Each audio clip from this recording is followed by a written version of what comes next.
ഇന്ന് നമ്മൾ ജോഗ്രഫി എന്ന് പറഞ്ഞൊരു സബ്ജക്റ്റിൻ്റെ ഇൻട്രൊഡക്ഷനാണ് പ്ലാൻ ചെയ്തേക്കുന്നത്. നിങ്ങൾ സ്കൂളിലൊക്കെ പഠിച്ചിട്ടുള്ളൊരു സബ്ജക്റ്റാണ് ജോഗ്രഫി. UPSC പ്രിപ്പറേഷനിലേക്ക് വരുമ്പോൾ വളരെ പ്രധാനപ്പെട്ട ഒരു സബ്ജക്റ്റാണ് ജോഗ്രഫി. ഓക്കെ, പ്രിലിംസിലും മെയിൻസിലും GSൽ പല സബ്ജക്റ്റുകളിലൊക്കെ വരുന്ന ഒരു സബ്ജക്റ്റാണ് ജോഗ്രഫി. അപ്പോൾ ഈ ഒരു സെഷൻ വഴി നിങ്ങൾക്ക് മൊത്തത്തിൽ ഈ ജോഗ്രഫി എന്ന് പറയുന്ന സബ്ജക്റ്റ് എന്താണെന്നും അതുപോലെ തന്നെ UPSCയിൽ അതിൻ്റെ ഒരു പ്രാധാന്യം എത്രത്തോളം ആണെന്നും ഏതൊക്കെ ഏരിയകളിൽ നിന്നാണ് ചോദ്യങ്ങൾ ചോദിക്കുന്നതെന്നൊക്കെ ഉള്ളത് ഒന്ന് ലാർജ്ലി മനസ്സിലാക്കി തരിക എന്നുള്ളതാണ് ഈ ഒരു സെഷൻ്റെ ഉദ്ദേശം. ഓക്കെ, അപ്പം നമ്മൾ ആദ്യത്തെ ചോദ്യം ഇതാണ്: എന്താണ് ജോഗ്രഫി? ഓക്കെ, നമ്മൾ സ്കൂളിലൊക്കെ 10ാം ക്ലാസ് വരെ എല്ലാവരും തന്നെ പഠിച്ചിട്ടുള്ള സബ്ജക്റ്റാണ് ജോഗ്രഫി. അപ്പം നിങ്ങൾ ജോഗ്രഫിയിൽ പ്രോബ്ലി നമ്മൾ പഠിച്ചിട്ടുണ്ടാകാൻ ചാൻസ് ഉള്ളത് എന്തൊക്കെയാണ്? നമ്മൾ മൺസൂണിനെ പറ്റി പഠിച്ചിട്ടുണ്ടായിരിക്കും, ഹിമാലയത്തെ പറ്റി പഠിച്ചിട്ടുണ്ടായിരിക്കും, ഇന്ത്യയിലുള്ള മറ്റ് മലനിരകൾ, പുഴകൾ അതൊക്കെ പഠിച്ചിട്ടുണ്ടായിരിക്കും, സോയിൽ പഠിച്ചിട്ടുണ്ടായിരിക്കും, വെജിറ്റേഷൻ. ഓക്കെ, സോ ഇന്ത്യയിലുള്ള പ്രധാനപ്പെട്ട ഫോറസ്റ്റ് ടൈപ്സ് ഇതൊക്കെ നിങ്ങൾ സ്കൂളിൽ പഠിച്ചിട്ടുള്ളതായിരിക്കും. ഓക്കെ, നൗ എന്താണ് യഥാർത്ഥത്തിൽ ജോഗ്രഫി? അപ്പം നിങ്ങൾ ചെറിയ ക്ലാസ്സിലൊക്കെ പഠിച്ചിട്ടുണ്ടാകും geography is the study about or it's a description of earth. Okay, so എർത്തിനെ കുറിച്ചുള്ളൊരു ഡിസ്ക്രിപ്ഷനാണ് ജോഗ്രഫി എന്ന രീതിയിൽ നിങ്ങൾ മനസ്സിലാക്കിയിട്ടുണ്ടായിരിക്കും. പക്ഷേ അതിനേക്കാൾ ഉപരിയായി ജോഗ്രഫി എർത്തിൽ ഒരു പർട്ടിക്കുലർ ഏരിയയിലാണ് കൂടുതൽ ഫോക്കസ് ചെയ്യുന്നത്. ഓക്കെ, മൊത്തത്തിൽ എർത്തിനെ പറ്റി എന്നതിലുപരി ഒരു പർട്ടിക്കുലർ പാർട്ടിലാണ് ജോഗ്രഫി ഫോക്കസ് ചെയ്തിരിക്കുന്നത്. So geography is the study of earth considering the fact that this is the home of human beings. മനുഷ്യൻ്റെ ഹോം ഇതാണ് എന്നൊരു അർത്ഥത്തിലാണ് നമ്മൾ എർത്തിനെ പഠിക്കാൻ ശ്രമിക്കുന്നത്. ആൻഡ് മനുഷ്യൻ ഭൂമിയുടെ സർഫസിൽ ജീവിക്കുന്ന ഒരു ജീവി ആയതുകൊണ്ട് ഇൻഫാക്ട് ജോഗ്രഫിയുടെ സബ്ജക്ട് മാറ്റർ എന്ന് പറയുന്നത് സർഫസ് ഓഫ് എർത്ത് ആണ്. Okay, so geography is in fact a study about the surface of earth.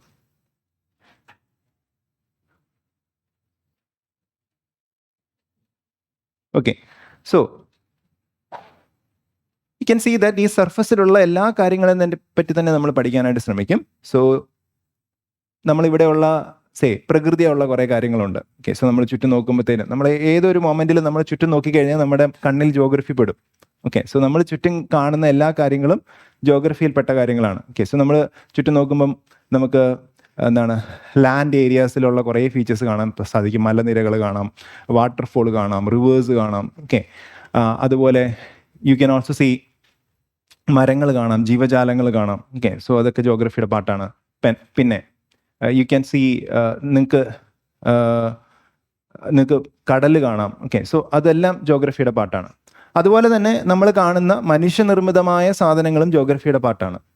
അതായത് നമ്മൾ കാണുന്ന റോഡുകളും ബിൽഡിങ്ങുകളും വീടുകളും ഓക്കെ ഇൻഡസ്ട്രീസും മൈനും ഒക്കെ ജോഗ്രഫിയുടെ പാർട്ടാണ്. അത് സർഫസിലുള്ള എല്ലാം തന്നെ ജോഗ്രഫിയാണ്. ഓക്കെ, സർഫസിലുള്ള എല്ലാ സാധനങ്ങളും ജോഗ്രഫിയാണ്. പക്ഷെ ഇവിടെ ഒരു വ്യത്യാസം എന്ന് പറഞ്ഞു കഴിഞ്ഞാൽ മറ്റ് സബ്ജക്ട്സ് ഈ സർഫസിൽ തന്നെയാണ് ലാർജ്ലി എക്സിസ്റ്റ് ചെയ്യുന്നത്. പക്ഷേ വ്യത്യാസം എന്ന് പറഞ്ഞു കഴിഞ്ഞാൽ മറ്റ് സബ്ജക്റ്റുകൾ പലപ്പോഴും മനുഷ്യർ തമ്മിലുള്ള ബന്ധങ്ങളെക്കുറിച്ചോ അല്ലെങ്കിൽ മനുഷ്യനുണ്ടാക്കുന്ന ഐഡിയയെ പറ്റിയൊക്കെ ആയിരിക്കും പഠിക്കുക. ഓക്കെ, അല്ലെങ്കിൽ മനുഷ്യൻ ഉണ്ടാക്കിയ കുറേ സിസ്റ്റംസിനെ പറ്റിയൊക്കെ ആയിരിക്കും പഠിക്കാം. ഇവിടെ നമ്മൾ കൂടുതലും ഫിസിക്കലായിട്ടുള്ള നമുക്ക് അനുഭവിക്കാൻ കഴിയുന്ന, നമുക്ക് ഫീൽ ചെയ്യാൻ കഴിയുന്ന കാര്യങ്ങളെക്കുറിച്ചായിരിക്കും പഠിക്കാം. അതായത് ഒരു എക്സാമ്പിൾ പറഞ്ഞു കഴിഞ്ഞാൽ ഇപ്പം സോഷ്യോളജിയിൽ പലപ്പോഴും നമ്മൾ പഠിക്കുന്നത് മനുഷ്യബന്ധങ്ങളെക്കുറിച്ചാണ്. ഓക്കെ, സോ മനുഷ്യബന്ധങ്ങളുടെ നിന്ന് ഉരുത്തിരിയുന്ന കാര്യങ്ങൾ, ഫാമിലി, റിലീജിയൻ, അങ്ങനത്തെ കാര്യങ്ങളെ പറ്റിയൊക്കെ ആയിരിക്കും പഠിക്കാം. പൊളിറ്റിയിലാണെങ്കിൽ നമ്മൾ അതുമായി ബന്ധപ്പെട്ട് മനുഷ്യൻ ഉണ്ടാക്കിയ കുറേ ഐഡിയാസും പൊളിറ്റിക്കൽ സിസ്റ്റത്തെക്കുറിച്ചൊക്കെ ആയിരിക്കും പഠിക്കാം. സോ ജോഗ്രഫിയിൽ പലപ്പോഴും കുറച്ചുകൂടെ സിമ്പിളർ ആയിട്ടുള്ള കാര്യങ്ങളെ പറ്റിയാണ് നമുക്ക് കാണാനും നമുക്ക് അനുഭവിക്കാനും ഒക്കെ കഴിയുന്ന കാര്യങ്ങളെക്കുറിച്ചായിരിക്കും പഠിക്കാം. ഓക്കെ, സോ കുറച്ചുകൂടെ സിമ്പിളർ ആയിട്ടുള്ള കാര്യമാണ് നമ്മളിവിടെ പഠിക്കാം. ഓക്കെ, നൗ ഇപ്പം ജോഗ്രഫിയുടെ ഒരു ഡെഫിനിഷൻ നോക്കുകയാണെങ്കിൽ geography is A study of earth surface including it's physical features like land, water, climate, living beings and the interaction between the humans and the physical features. Okay, മനുഷ്യൻ ഈ physical ഫീച്ചേഴ്സുമായിട്ട് interact ചെയ്ത് ഉണ്ടാക്കുന്ന കാര്യങ്ങൾ. Okay, നമ്മൾ വീടുണ്ടാക്കുന്നു, നമ്മൾ road ഉണ്ടാക്കുന്നു, നമ്മൾ സിറ്റികൾ ഉണ്ടാക്കുന്നു, അതൊക്കെ ഈ ഭൂമിയുമായിട്ട് ഇൻട്രാക്ട് ചെയ്ത് ഉണ്ടാക്കുന്നതാണ്. ഓക്കെ, അതുപോലെ തന്നെ വി ക്രിയേറ്റ് നമ്മൾ അഗ്രികൾച്ചർ ഫീൽഡ്, ഈ കാട് വെട്ടിത്തെളിച്ച് അഗ്രികൾച്ചർ ഫീൽഡുകൾ ഉണ്ടാക്കും. ഓക്കെ, സോ ജോഗ്രഫീനെ നമുക്ക്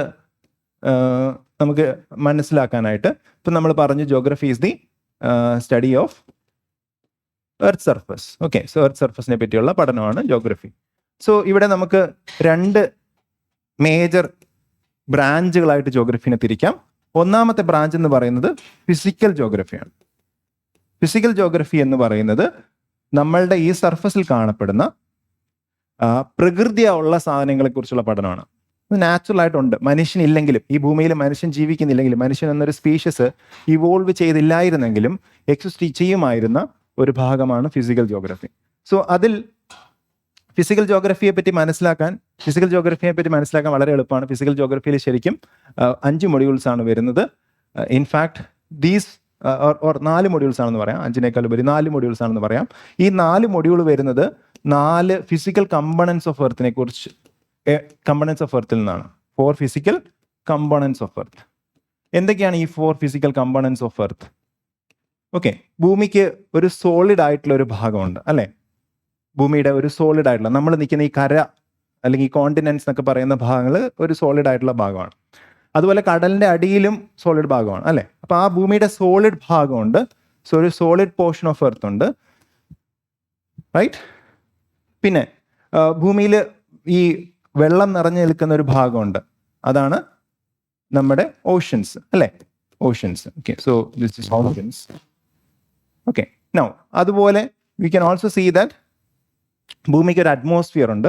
ഈ എയർ ഗ്യാസസ് ഒക്കെ നിറഞ്ഞു നിൽക്കുന്ന ഒരു ഭാഗമാണ് ഭൂമിയുടെ അറ്റ്മോസ്ഫിയർ. ഓക്കെ, എയർ ഉള്ള ഭാഗം, അതിനെ നമ്മൾ അറ്റ്മോസ്ഫിയർ എന്ന് വിളിക്കുന്നു. സോ സോളിഡ് ആയിട്ടുള്ള ഭാഗമുണ്ട്, വാട്ടർ ഉള്ള ഈ ഓഷ്യൻസ് ഒക്കെ വരുന്ന ഭാഗമുണ്ട്.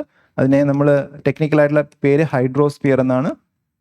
ഓക്കെ, ഈ സോളിഡ് ആയിട്ടുള്ള ഭാഗത്തിനെ നമ്മൾ ടെക്നിക്കലായിട്ട് വിളിക്കുന്ന പേര് ലിത്തോസ്ഫിയർ എന്നാണ്.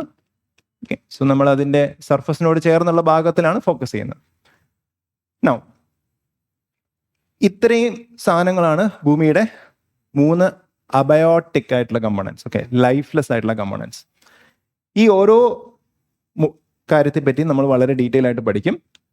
ഈ ഓരോന്നും ഓരോ പ്രധാനപ്പെട്ട മൊഡ്യൂളുകളാണ്. നമ്മൾ ഈ സോളിഡ് പാർട്ടിനെ പറ്റി പഠിക്കുന്ന മൊഡ്യൂളിന്റെ പേരാണ് ജിയോമോർഫോളജി. ഓക്കെ, നിങ്ങൾക്ക് തന്നെ ഊഹിക്കാം ജിയോമോർഫോളജിയിൽ എന്തൊക്കെയായിരിക്കും വരിക എന്നുള്ളത്. നമ്മളുടെ ലാൻഡുമായി ബന്ധപ്പെട്ട, നമ്മുടെ ഈ സോളിഡ് പാർട്ടുമായി ബന്ധപ്പെട്ട സാധനങ്ങളാണ് അവിടെ പഠിക്കാം. ഓക്കെ, അപ്പം നമ്മൾ മൗണ്ടെയ്ൻസിനെ പറ്റിയും പ്ലെയിൻസിനെ പറ്റിയും, പിന്നെ will be studying about reverse. Okay, ഇതൊക്കെയാണ് നമ്മളിവിടെ പഠിക്കാം. നമ്മൾ ചുറ്റിനും കാണുന്ന കാര്യങ്ങൾ. അതുപോലെ ഈ ലാൻഡിൽ നമ്മൾ എക്സ്പീരിയൻസ് ചെയ്യുന്ന earth quake. Then we will be studying about volcanoes. We will be studying about tsunami. Okay, so ഇതൊക്കെ പഠിക്കുന്ന ഒരു ഏരിയ ആണ് ജിയോമോർഫോളജി. ഓക്കെ, സോ ജിയോമോർഫോളജി പഠിക്കുന്നതോടുകൂടി നിങ്ങൾക്ക് സോളിഡ് പാർട്ട് ഓഫ് എർത്തിൽ കാണപ്പെടുന്ന ഫീച്ചേഴ്സിനെ പറ്റി വളരെ വ്യക്തമായൊരു ധാരണ ലഭിക്കും. ഓക്കെ, ഇനി അടുത്തൊരു കമ്പോണൻ്റ് ആയിട്ട് നമ്മൾ പറയുന്നത് അറ്റ്മോസ്ഫിയർ എന്ന് പറയുന്ന കമ്പോണൻ്റ് ആണ്. ഓക്കെ, ഒരു ഫിസിക്കൽ കമ്പോണൻ്റ് ആണ് അറ്റ്മോസ്ഫിയർ. അപ്പം നിങ്ങൾ ചോദിക്കും, അറ്റ്മോസ്ഫിയർ ഭൂമിയുടെ സർഫസിലല്ലല്ലോ, പിന്നെ എന്തിനാണ് നമ്മളത് പഠിക്കുന്നത്? സർഫസ് ഓഫ് എർത്തല്ലേ നമ്മൾ പഠിക്കുന്നത്. നമ്മളത് പഠിക്കാനുള്ള കാരണം, സർഫസ് ഓഫ് എർത്തിൽ ജീവിക്കുന്ന ഒരു ജീവിയെ സംബന്ധിച്ച് ആ ജീവിയുടെ ജീവിതത്തെ വളരെയധികം ബാധിക്കുന്ന കുറേ കാര്യങ്ങൾ നടക്കുന്നത് അറ്റ്മോസ്ഫിയറിലാണ്. നമ്മൾ ടെമ്പറേച്ചർ അനുഭവപ്പെടുന്നു അല്ലേ? നമുക്ക് എന്താണ്, അതുപോലെ തന്നെ നമുക്ക് തണുപ്പ് അനുഭവപ്പെടുന്നു, ചൂട് അനുഭവപ്പെടുന്നു, നമുക്ക് മഴ വരുന്നു, സ്നോഫോൾ വരുന്നു, സൈക്ലോൺ വരുന്നു. ഓക്കെ, സോ ഇതൊക്കെ നമ്മൾ ഒരു ഭൂമിയിൽ ജീവിക്കുന്ന, സർഫസ് ജീവിക്കുന്ന ഒരു ജീവിക്ക് ജീവി എക്സ്പീരിയൻസ് ചെയ്യുന്ന കാര്യങ്ങളാണ്. പക്ഷെ ഇതൊക്കെ ഉണ്ടാകുന്ന എവിടെയാണ്? ഇതൊക്കെ അറ്റ്മോസ്ഫിയറിലാണ് ഉണ്ടാകുന്നത്. അപ്പോൾ ആ ഒരു കോണ്ടെക്സ്റ്റിലാണ് നമ്മൾ അറ്റ്മോസ്ഫിയർ പഠിക്കുന്നത്. സോ നമ്മൾ സർഫസിനെ പറ്റി തന്നെയാണ് പഠിക്കുന്നത്. പക്ഷെ സർഫസിൽ ഉണ്ടാകുന്ന ചില ഫിനോമിനൻസിനെ എക്സ്പ്ലെയിൻ ചെയ്യണമെങ്കിൽ, മറ്റ് സ്ഥലങ്ങൾ പഠിക്കണമെങ്കിൽ നമ്മളത് ചെയ്യും. ഓക്കെ, നിങ്ങൾ അതേ കാര്യം തന്നെ നിങ്ങൾക്ക് ഇവിടെയും കാണാൻ സാധിക്കും. എർത്ത് ക്വേക്ക്, വോൾക്കാനിസം ഒക്കെ സംഭവിക്കുന്നത് ഭൂമിയുടെ ഉള്ളിൽ നടക്കുന്ന, ഇന്റീരിയറിൽ നടക്കുന്ന ഫിനോമിനൻസ് കൊണ്ടാണ്. അപ്പം നമ്മൾ ആ ഒരു കോണ്ടെക്സ്റ്റിൽ ഇന്റീരിയറെ പറ്റി പഠിക്കും. ഓക്കെ, അത് സർഫസിലുള്ള കാര്യങ്ങളെ എക്സ്പ്ലെയിൻ ചെയ്യാൻ വേണ്ടി we will extend our interest to little bit above the surface, below the surface, etcetera. Fine. Okay, അപ്പം അറ്റ്മോസ്ഫിയറിന് പറ്റി നമ്മൾ പഠിക്കുന്നു. ഈ ബ്രാഞ്ചിന്റെ പേരാണ് climatology. This branch is called climatology. Okay, so ക്ലൈമറ്റോളജിയിൽ നമ്മൾ എന്തൊക്കെയാണ് പ്രൈമറിലി പഠിക്കുക? Temperature distribution. ഓക്കെ, സോ ഭൂമിയിൽ ഓരോ സ്ഥലത്തും ടെമ്പറേച്ചർ വ്യത്യാസമാണ്. ഇപ്പം ഇപ്പം ഇന്ത്യയിൽ തന്നെ നോക്കുകയാണെങ്കിൽ ജമ്മു കാശ്മീരിലുള്ള ടെമ്പറേച്ചർ അല്ല കേരളത്തിലുള്ള ടെമ്പറേച്ചർ അല്ല രാജസ്ഥാനിൽ. ഓക്കെ, അപ്പം ഭയങ്കര ടെമ്പറേച്ചർ കുറവുള്ള സ്ഥലങ്ങളുണ്ട്, ടെമ്പറേച്ചർ കൂടുതലുള്ള സ്ഥലങ്ങളുണ്ട്, മീഡിയം ടെമ്പറേച്ചർ ഉള്ള സ്ഥലങ്ങളുണ്ട്. അപ്പം ടെമ്പറേച്ചറിനെ പറ്റി പഠിക്കുന്നു. അതുപോലെ will be also studying about will be studying about all these phenomenons we experience. Okay, നമ്മൾ പ്രസിപ്പിറ്റേഷൻ. ഓക്കെ, സോ കേരളത്തിലാണെങ്കിൽ പെരുമഴ പെയ്യുന്നു, രാജസ്ഥാനിലാണെങ്കിൽ വല്ലപ്പോഴും മഴ പെയ്യുന്നു, ഹിമാലയത്തിലാണെങ്കിൽ സ്നോഫോൾ സംഭവിക്കുന്നു. പ്രസിപ്പിറ്റേഷൻ എങ്ങനെയാണ് പല സ്ഥലങ്ങളിൽ പ്രസിപ്പിറ്റേഷൻ സംഭവിക്കുന്നത്. We will be studying about cyclones. Okay, ഇപ്പം നമ്മൾ ടെമ്പറേറ്റ് സൈക്ലോൺ ഇടയ്ക്കിടയ്ക്ക് കേൾക്കുന്ന, ടെമ്പറേറ്റ് അല്ല, ട്രോപ്പിക്കൽ സൈക്ലോൺ ഇടയ്ക്കിടയ്ക്ക് നമ്മൾ ന്യൂസിൽ കേൾക്കുന്ന കാര്യമാണ് tropical cyclone. So tropical cyclone അതെങ്ങനെയാണ് രൂപപ്പെടുന്നത്, അതിന് എന്തൊക്കെ കണ്ടീഷൻസ് വരുമ്പോഴാണ് രൂപപ്പെടുന്നത്, അത്തരം കാര്യങ്ങളൊക്കെ നമ്മൾ സൈക്ലോൺസ് എന്ന് പറയുന്ന സ്ഥാനത്ത് പഠിക്കും. ഓക്കെ, സോ ഇങ്ങനെ അറ്റ്മോസ്ഫിയറുമായി ബന്ധപ്പെട്ട് നമ്മൾ സർഫസിൽ നമ്മൾ എക്സ്പീരിയൻസ് ചെയ്യുന്ന കാര്യങ്ങൾ എക്സ്പ്ലെയിൻ ചെയ്യുന്ന മൊഡ്യൂളാണ് ക്ലൈമറ്റോളജി. ഓക്കെ, ദെൻ നമ്മൾ മൂന്നാമത്തെ മൊഡ്യൂളായിട്ട് ഫിസിക്കൽ കമ്പോണൻറ്റ് പറഞ്ഞത് നമ്മുടെ ഓഷ്യൻസ് ആണ്. ഓഷ്യൻസിനെ പറ്റിയുള്ള പഠനമാണ് ഓഷ്യനോഗ്രാഫി.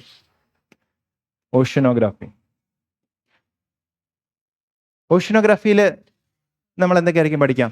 ഓഷ്യനോഗ്രാഫിയിൽ ഇതേ സാധനമുണ്ട്, ടെമ്പറേച്ചർ. ഓക്കെ, ഇപ്പം നമ്മളിവിടെ ഇപ്പോൾ അറേബ്യൻ സീ, നമ്മൾ കടലിൽ പോയി കഴിഞ്ഞാൽ നമ്മൾ കാണുന്ന അറേബ്യൻ സീ ആണ്. Arabian sea is part of Indian ഓഷ്യൻ്റെ പാർട്ടാണ്. നൗ ഈ ഇന്ത്യൻ ഓഷ്യൻ്റെ പാർട്ടായ അറേബ്യൻ സീയിൽ നമ്മൾ കൈ തൊടുകയോ വെള്ളം എടുക്കുകയോ കിട്ടുമ്പോൾ ഉള്ള ചൂടോ ആയിരിക്കില്ല. നിങ്ങൾ സപ്പോസ് ഒരു അന്റാർട്ടിക്കയിൽ പോയി, അന്റാർട്ടിക്കയിൽ പോയിട്ട് അവിടെ പോയി വെള്ളത്തിൽ പിടിച്ചു കഴിഞ്ഞാലുള്ള തണുപ്പ് വ്യത്യാസമായിരിക്കും. അപ്പോൾ ടെമ്പറേച്ചർ വേരി ചെയ്തുകൊണ്ടിരിക്കും. അപ്പോൾ ടെമ്പറേച്ചർ വേരിയേഷൻ. പിന്നെ അതുപോലെ സാലിനിറ്റി, നമുക്കറിയാം കടൽ വെള്ളം ഉപ്പ് വെള്ളമാണ്. ഓക്കെ, അപ്പോൾ ഈ സാലിനിറ്റി എങ്ങനെ ഉണ്ടായി, എങ്ങനെ വേരി ചെയ്യുന്നു, അത്തരം കാര്യങ്ങൾ നമ്മൾ അറിയണം.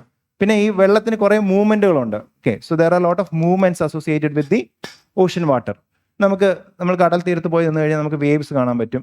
നമുക്കറിയാം ടൈഡ്സ് ഉണ്ട്. ഓക്കെ, കടലിന്റെ നിരപ്പ്, കടലിന്റെ വാട്ടറിന്റെ ലെവല് ഒരു 24 മണിക്കൂറിനുള്ളിൽ ഇങ്ങനെ അപ്പ് ഡൗൺ അടിച്ചുകൊണ്ടിരിക്കും, high tide and low tide. So ഇതിന്റെ കാരണം ഇതെങ്ങനെയാണ് സംഭവിക്കുന്നത്. അതുപോലെ കറണ്ടുകളുണ്ട്, കറണ്ട്സ് എന്ന് പറഞ്ഞു കഴിഞ്ഞാൽ നമ്മൾ കരയിൽ കാണുന്ന പുഴ പോലെ ഉള്ള ഫീച്ചേഴ്സ് കടലിലും ഉണ്ടാവും. ഓക്കെ, സോ ഒരു പർട്ടിക്കുലർ ഡയറക്ഷനിൽ വെള്ളം ഇങ്ങനെ എപ്പോഴും ഒഴുകിക്കൊണ്ടിരിക്കുന്നുണ്ടാവും. സോ കറണ്ട്സിനെ പറ്റി പഠിക്കാം. അപ്പോൾ ഇതൊക്കെയാണ് നമ്മൾ ഓഷ്യനോഗ്രാഫിയിൽ പഠിക്കാം. അപ്പോൾ ഇവിടെ 3 ഫിസിക്കൽ ജോഗ്രഫിയുടെ മൊഡ്യൂൾസ് നമ്മൾ കണ്ടു. 4ാമത്തെ കമ്പണന്റ് എന്ന് പറയുന്നത് ഈ 3 അബയോട്ടിക് കമ്പണന്റേയും സഹായത്തോടു കൂടി ഭൂമിയിൽ എക്സിസ്റ്റ് ചെയ്യുന്ന ലൈഫാണ്. ഓക്കെ, സോ നമ്മളെല്ലാവരും ഉൾപ്പെടുന്ന മരങ്ങളും എല്ലാ ജീവികളും ജീവജാലങ്ങളും ഉൾപ്പെടുന്ന life. Okay, so life exist ചെയ്യുന്ന സ്ഥലങ്ങളെയാണ് നമ്മൾ ബയോസ്ഫിയർ എന്ന് വിളിക്കുക. ഓക്കെ, സോ ഭൂമിയിലെ ലൈഫ് എക്സിസ്റ്റ് ചെയ്യുന്ന സ്ഥലങ്ങളെയാണ് ബയോസ്ഫിയർ എന്ന് വിളിക്കുക. And we can understand that biosphere is very close to the surface. Okay, so it's very close to the surface that you can experience, you can see existence of life. As you go beyond into the atmosphere, beyond a point, you can't find life. Similarly, if you go down from the surface, after a point, you can't find life. So this is biosphere, the areas of Earth where the life exists. Now, this need to be studied in detail. So we'll be studying this particular area under a module called biogeography. Okay, so here we will be primarily studying about things like forest types. Okay, so there are different types of forest. So we'll be studying about the forest types, major forest types of the world. Okay, then you can also study about soil. Soil is very, very important, which is very important for the existence of plants. Okay, so പ്ലാന്റ്സിനെ ജീവിക്കാൻ സഹായിക്കുന്ന ഒരു സാധനമാണ് soil. Okay, ഇതൊക്കെയാണ് ഇതിൽ മേജറായിട്ട് വരുന്ന components. മറ്റ് കാര്യങ്ങളൊക്കെ, ഇത് ബയോജിയോഗ്രഫിയിൽ വരുന്ന മറ്റ് കാര്യങ്ങളൊക്കെ നിങ്ങൾ എൻവറോൺമെന്റ് ആൻഡ് എക്കോളജി എന്ന് പറയുന്ന ഒരു സെപ്പറേറ്റ് സബ്ജക്റ്റിൽ തന്നെ വളരെ ഡീറ്റെയിൽ ആയിട്ട് പഠിക്കും. ഓക്കെ, ബയോജിയോഗ്രഫിയിൽ ജോഗ്രഫിയുടെ അടിയിൽ പഠിക്കുന്ന കാര്യങ്ങൾ കുറച്ച് കുറവാണ്, കാരണം വേറൊരു സബ്ജക്റ്റിൽ ഇത് ഫുള്ളായിട്ട് നിങ്ങൾ പഠിക്കുന്നുണ്ട്. സോ ഈ 4 മൊഡ്യൂൾസ് ആണ് ഫിസിക്കൽ ജോഗ്രഫിയിൽ വരിക. ഇനി ഭൂമിയുടെ സർഫസിൽ രണ്ടാമതായിട്ട് നമുക്ക് കാണാൻ സാധിക്കുന്നത് മനുഷ്യൻ ഈ പ്രകൃതിയുള്ള സാധനങ്ങളുമായി ഇന്ററാക്ട് ചെയ്ത് ക്രിയേറ്റ് ചെയ്യുന്ന സാധനങ്ങളാണ്. ഈ മാൻ എൻവറോൺമെന്റ് റിലേഷൻഷിപ്പിന്റെ ഔട്ട്കം ആയിട്ട് നമുക്ക് കിട്ടുന്ന കാര്യങ്ങളാണ്. ഓക്കെ, അതാണ് നമ്മൾ രണ്ടാമത്തെ മൊഡ്യൂൾ പഠിക്കുക. അതിൽ ഏറ്റവും പ്രധാനപ്പെട്ട ഒരു കമ്പണന്റ് എന്ന് പറയുന്നത് എക്കണോമിക് ജോഗ്രഫിയാണ്. നമ്മളിവിടെ നടത്തുന്ന economic activities. Okay, so will B conducting lot of economic activities on the surface of earth. ഏറ്റവും പ്രൈമറി ആയിട്ട് നമ്മൾ നോക്കുകയാണെങ്കിൽ will be we'll be clearing forest and we'll be creating agricultural fields for എന്താണ് നമ്മുടെ food generate ചെയ്യാൻ വേണ്ടി നമ്മൾ agriculture ചെയ്യും. ഓക്കെ, സോ അഗ്രികൾച്ചറിനെ പറ്റി നമ്മൾ പഠിക്കണം. സിമിലർലി നമ്മൾ എന്ത് ചെയ്യും, നമുക്ക് യൂസ്ഫുൾ ആയിട്ടുള്ള സാധനങ്ങൾ ഭൂമിയിൽ എവിടെ കണ്ടാലും നമ്മളത് എക്സ്ട്രാക്ട് ചെയ്തെടുക്കാൻ നോക്കും. ഓക്കെ, സോ നമ്മൾ കോൾ കണ്ടാലും അയൺ ഓർ കണ്ടാലും പെട്രോളിയം കണ്ടാലും okay, so this is called mining. So will be doing mining. Okay, so mining of അല്ലെങ്കിൽ റിസോഴ്സസ്. ഓക്കെ, സോ റിസോഴ്സസ് എന്ന് പറഞ്ഞ ജനറൽ ആയിട്ടുള്ള ഒരു സാധനം, റിസോഴ്സിനെ നമ്മൾ എക്സ്ട്രാക്ട് ചെയ്തെടുക്കാൻ, മൈൻ ചെയ്തെടുക്കാനായിട്ട് ശ്രമിക്കും. ദെൻ ഇതിനെ രണ്ടിനെയും നമ്മൾ കുറച്ചൊന്ന് പ്രോസസ്സ് ചെയ്തെടുക്കാൻ വേണ്ടി will be also having industries. നമ്മൾ ഇൻഡസ്ട്രീസ് സെറ്റ് ചെയ്യും. ഇതൊക്കെയാണ് എക്കണോമിക് ജോഗ്രഫി എന്ന് പറയുന്ന ഒരു മൊഡ്യൂളിൽ വരുന്ന സാധനങ്ങൾ. ഓക്കെ, ഹ്യൂമൻ ജോഗ്രഫി ഈ ഒരു ഇതിനെ നമ്മൾ together it's called human geography. So human ജോഗ്രഫിയിൽ മറ്റ് മൊഡ്യൂൾസും വരാം, പക്ഷെ അതൊക്കെ സത്യത്തിൽ UPSC സംബന്ധിച്ച് നമ്മൾ വേറെ സബ്ജക്റ്റുകളൊക്കെയാണ് പഠിക്കുന്നത്. So for example population geography, അത് നമ്മൾ സൊസൈറ്റിയിലാണ് പഠിക്കുന്നത്, പോപ്പുലേഷൻ. ഓക്കെ, അപ്പം നമ്മൾ ഇതിനകത്ത് നോക്കിക്കഴിഞ്ഞാൽ നമ്മൾ ജോഗ്രഫിയിൽ പ്രൈമറിലി വരുന്നത്, ഈ ഹ്യൂമൻ ജോഗ്രഫിയിൽ വരുന്നത് എക്കണോമിക് ജോഗ്രഫിയുടെ മൊഡ്യൂൾസ് ആണ്. സോ നമുക്ക് ജോഗ്രഫീനെ ഈ 2 ബ്രാഞ്ചുകളായിട്ട്, ഫിസിക്കൽ ജോഗ്രഫിയിൽ 4 മൊഡ്യൂളായിട്ടും ഹ്യൂമൻ ജോഗ്രഫിയിൽ ഇത്രയും മൊഡ്യൂളുകളായിട്ടും ഡിവൈഡ് ചെയ്യാം. ഓക്കെ, ഇവിടെ പ്രധാനമായിട്ടും വരുന്നത് 2 മെയിൻ മൊഡ്യൂൾസ് ആണ്.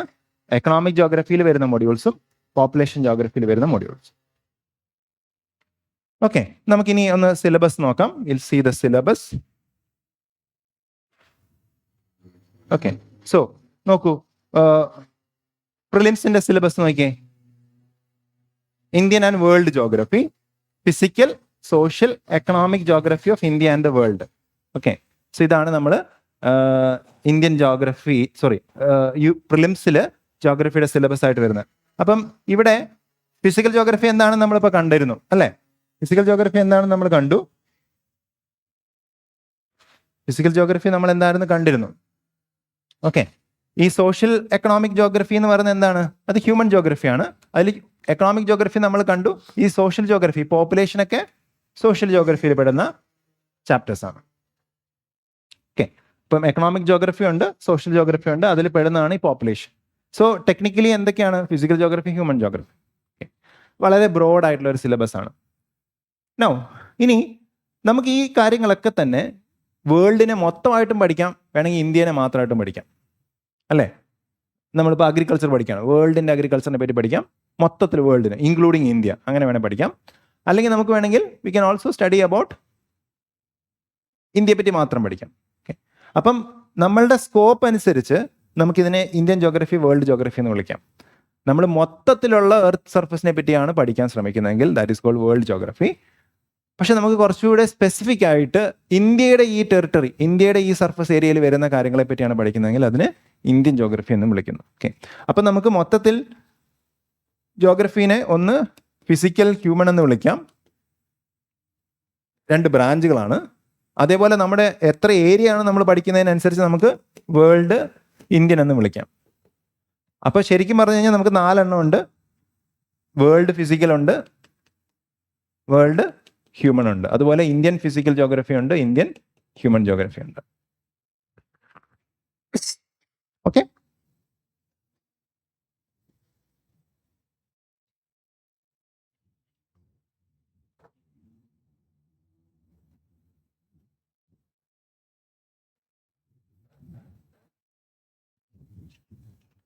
ഓക്കെ, സോ മെയിൻസിന്റെ സിലബസ് ഒന്ന് നോക്കാം ക്വിക്കായിട്ട്.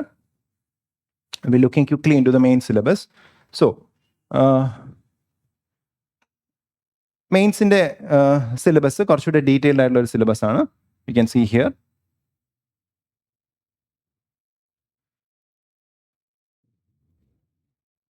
ഓക്കെ, സോ മെയിൻസിന്റെ സിലബസിലേക്ക് പോയാൽ ഡീറ്റെയിലിംഗ് ഉള്ളതായിട്ട് നിങ്ങൾക്ക് കാണാനായിട്ട് സാധിക്കും. So salient features of world physical geography നമ്മൾ പറഞ്ഞ കാര്യം തന്നെയാണ്.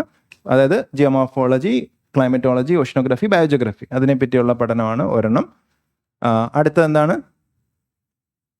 അടുത്തത് distribution of natural resources. Then factors responsible for location of industries. അപ്പോൾ റിസോഴ്സസ് ആൻഡ് ഇൻഡസ്ട്രി, അതായത് എക്കണോമിക് ജോഗ്രഫി. ഇപ്പോൾ ഫിസിക്കൽ ജോഗ്രഫി ഉണ്ട്, എക്കണോമിക് ജോഗ്രഫി ഉണ്ട്, പക്ഷേ ഇവിടെ എല്ലാം ഇൻക്ലൂഡിങ് ഇന്ത്യ എന്ന് പറയുന്നുണ്ട്. ഓക്കെ, അപ്പോൾ ഇന്ത്യൻ ജോഗ്രഫിയിലും റിസോഴ്സസും ഇൻഡസ്ട്രീസും പഠിക്കണം.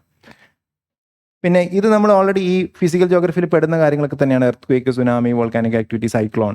So these are all part of the world physical geography. അപ്പം ശരിക്കും മെയിൻസിലേക്ക് വരുമ്പം ചെറിയൊരു വ്യത്യാസമുണ്ട്. ഒന്ന് വേൾഡ് ഫിസിക്കൽ ജോഗ്രഫി ഉണ്ട് എന്ന് സ്പെസിഫിക്കലി സിലബസിൽ പറഞ്ഞിട്ടുണ്ട്. അതുപോലെ തന്നെ നമുക്ക്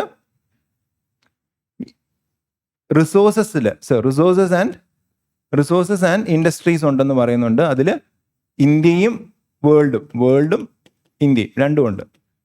ഓക്കെ, സ്പെസിഫിക്കലി പറയുന്നുണ്ട്.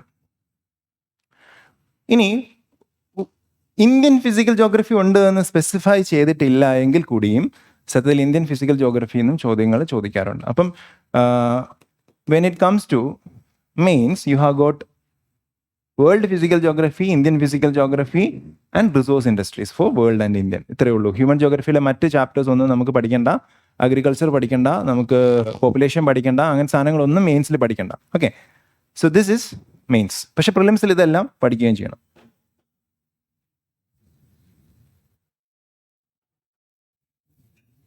ഓക്കെ, നൗ മെയിൻസിൽ paper ത്രീയിലും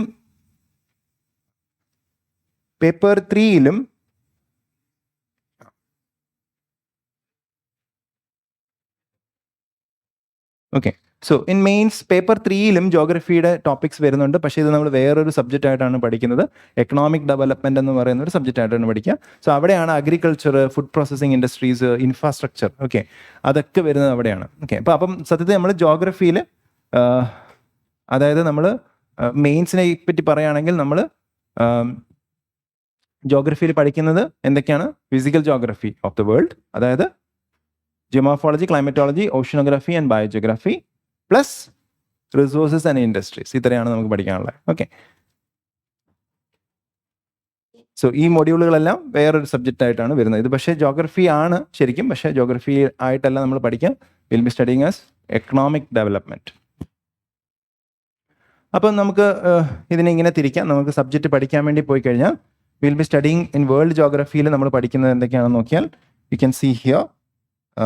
will be studying geomorphology, climatology, oceanography, biogeography, resource and industries. പിന്നെ സ്വാഭാവികമായിട്ടും ജോഗ്രഫിയിൽ ഒരു മാപ്പുമായി ബന്ധപ്പെട്ട് ഇതിൻ്റെയൊക്കെ സ്ഥലങ്ങൾ, ഓരോ കാര്യങ്ങൾ നടക്കുന്ന സ്ഥലങ്ങളെ പറ്റിയുള്ള ചോദ്യങ്ങൾ വേണമെങ്കിൽ ചോദിക്കാം. സോ വേൾഡ് മാപ്പും കൂടെ ഇതിൻ്റെ അകത്ത് ഇൻഹറൻ്റ് ആണ്. ഓക്കെ, സോ നമ്മൾ എക്സ്പ്ലിസിറ്റ് ആയിട്ട് പറയുന്നില്ലെങ്കിലും അതിൻ്റെ അകത്തുണ്ട്. ഓക്കെ, നൗ ഇന്ത്യൻ ജോഗ്രഫിയിലേക്ക് വരുമ്പം, ഇന്ത്യൻ ജോഗ്രഫി നമ്മൾ ഡീറ്റെയിൽ ചെയ്ത് പറഞ്ഞില്ല. പക്ഷേ ഇന്ത്യൻ ജോഗ്രഫിയിലേക്ക് വരുമ്പം ഇന്ത്യയുടെ ആ ടെറിട്ടറി, ഓക്കെ, സോ ഇന്ത്യ വരുന്ന ആ ഭാഗത്ത് നടക്കുന്ന ഈ കാര്യങ്ങളെല്ലാം നമ്മൾ പഠിക്കണം. അവിടെയുള്ള ലാൻഡിനെ പറ്റി പഠിക്കണം. അതാണ് ഇന്ത്യൻ ജിയോമോർഫോളജി. അവിടെയുള്ള അറ്റ്മോസ്ഫിയറും അവിടെ നടക്കുന്ന അറ്റ്മോസ്ഫിയറിക് ഫിനോമിനൻ പഠിക്കണം. അതാണ് ഇന്ത്യൻ ക്ലൈമറ്റ്. ദെൻ അവിടെയുള്ള മരങ്ങളെ പറ്റിയും അവിടെയുള്ള സോയിലിനെ പറ്റി പഠിക്കണം. അതാണ് ഇന്ത്യയുടെ വെജിറ്റേഷൻ, ഇന്ത്യയുടെ സോയിൽ. ഓഷ്യനോഗ്രഫി നമുക്ക് പഠിക്കണ്ട. ഓക്കെ, സോ അപ്പോൾ ഫിസിക്കൽ ജോഗ്രഫിയിൽ ഇതൊക്കെ പഠിക്കണം. ഇനി what about human geography side? അവിടെയുള്ള ഇൻഡസ്ട്രീസിനെ പറ്റി പഠിക്കണം, അവിടെയുള്ള റിസോഴ്സിനെ പറ്റി പഠിക്കണം, ഇന്ത്യയുടെ ടെറിട്ടറിക്ക് അകത്ത് വരുന്ന കാര്യങ്ങളെ പറ്റി പഠിക്കണം. Then what else? പ്രിലിംസിലേക്ക് വരുമ്പോഴത്തേനും ഫുൾ ഉള്ളതുകൊണ്ട് മറ്റ് സബ്ജക്ട്സ് അഗ്രികൾച്ചർ, പോപ്പുലേഷൻ, ട്രാൻസ്പോർട്ടേഷൻ ഒക്കെ പഠിക്കണം പ്രിലിംസിലേക്ക് വരും. ഓക്കെ, സോ നമുക്ക് ബ്രോഡ്ലി ഇതിനെ ഇങ്ങനെ ഡിവൈഡ് ചെയ്യാം. ഇന്ത്യയുടെ ജിയോമോർഫോളജിയുമായി ബന്ധപ്പെട്ട സാധനങ്ങളാണ്. ആദ്യം നമ്മൾ ഇന്ത്യയുടെ ലൊക്കേഷൻ ഒന്ന് എക്സാക്ട്ലി ഇത് ഇവിടെയാണെന്ന് പറയണം, ലൊക്കേഷൻ. പിന്നെ ഇന്ത്യയിൽ കാണപ്പെടുന്ന പ്രധാനപ്പെട്ട ഫിസിയോഗ്രാഫിക് ഫീച്ചേഴ്സ്, ഓക്കെ, അതായത് മലനിരകൾ, ഹിമാലയാസ്, പിന്നെ coastal plains, Thar desert, north Indian plains, okay, അതൊക്കെ പഠിക്കുന്നതാണ് ഫിസിയോഗ്രാഫിക് ഡിവിഷൻസ്. ഓക്കെ, ഇന്ത്യനെ നമുക്ക് ഈ സർഫസിൽ കാണുന്ന ഫീച്ചേഴ്സിനെ ബേസ് ചെയ്തിട്ട് എത്ര തരങ്ങളായിട്ട് ഡിവൈഡ് ചെയ്യാം. ഓക്കെ, സോ നമുക്കൊന്ന് ഒരു 6 തരം ഫീച്ചേഴ്സാണ് ഇന്ത്യയിൽ കാണപ്പെടുന്നത്.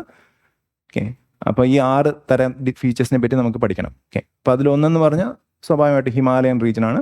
2 ഹിമാലയത്തിൻ്റെ താഴെ വരുന്ന നോർത്ത് ഇന്ത്യൻ പ്ലെയിൻസ് എന്ന് പറയുന്ന സ്ഥലം. ഓക്കെ, സോ നിങ്ങളിതൊക്കെ സ്കൂളിൽ ചിലപ്പോൾ പഠിച്ചിട്ടുണ്ടായിരിക്കും. So one is the Himalayan region, ഹിമാലയത്തെ പറ്റി പഠിക്കണം, ഹിമാലയാസ്. പിന്നെ ഹിമാലയത്തിൻ്റെ താഴെ വന്നിരിക്കുന്ന നോർത്ത് ഇന്ത്യൻ പ്ലെയിൻസ്, പിന്നെ അതിൻ്റെ താഴെ ഉള്ള പെനിൻസുലാർ പ്ലാറ്റ്യൂ. ഓക്കെ, നമ്മുടെ മഹാരാഷ്ട്രയും കർണാടകയും ഒക്കെ വരുന്ന peninsular plateau. Then below that you have got പിന്നെ ഇതിൻ്റെ സൈഡിൽ കൂടെ കോസ്റ്റിലൂടെ കോസ്റ്റൽ പ്ലെയിൻസ് ഉണ്ട്. ഇപ്പം നമ്മൾ കേരളമൊക്കെ ഇരിക്കുന്നത് കോസ്റ്റൽ പ്ലെയിൻസിലാണ്. കേരളം ഓക്കെ, കോസ്റ്റലായിട്ടുള്ള സ്ഥലങ്ങളിലെല്ലാം കോസ്റ്റിനോട് ചേർന്ന് ചെറിയൊരു പ്ലെയിൻ, ഒരു പരന്ന ഒരു സമതലമുണ്ട്, അതാണ് കോസ്റ്റൽ പ്ലെയിൻസ്. പിന്നെ നമുക്കൊരു ഡെസേർട്ട് ഉണ്ട്, താർ ഡെസേർട്ട്. പിന്നെ നമുക്ക് 2 ഐലൻഡുകളുണ്ട്, ഐലൻഡ്സ്. ഓക്കെ, സോ ഈ 6 ഫിസിയോഗ്രാഫിക് ഡിവിഷൻസ് ആണ് ഇന്ത്യയിൽ കാണപ്പെടുന്നത്. ഇതിനെപ്പറ്റിയുള്ള പഠനമാണ് ഫിസിയോഗ്രാഫിക് ഡിവിഷൻസ്. ഓക്കെ, അപ്പം ഇത് വളരെ പ്രധാനപ്പെട്ട ചാപ്റ്ററാണ് ഇന്ത്യൻ ജോഗ്രഫിയിൽ. അപ്പോൾ ലൊക്കേഷൻ പഠിക്കുന്നു, ഫിസിയോഗ്രാഫിക് ഡിവിഷൻസ് പഠിക്കുന്നു. പിന്നീട് നമ്മൾ പഠിക്കുന്നത് ഇന്ത്യയിലെ ഡ്രെയിനേജ്, അതായത് ഇന്ത്യയിലുള്ള റിവേഴ്സിനെ പറ്റിയുള്ള പഠനമാണ് Indian drainage. So will be studying in detail about all the rivers. Indian ക്ലൈമറ്റുമായി ബന്ധപ്പെട്ട പഠനമാണ് ക്ലൈമറ്റോളജി. ഇന്ത്യയിലെ കേസിലുള്ള ക്ലൈമറ്റോളജിയാണ് ഇന്ത്യൻ ക്ലൈമറ്റ്.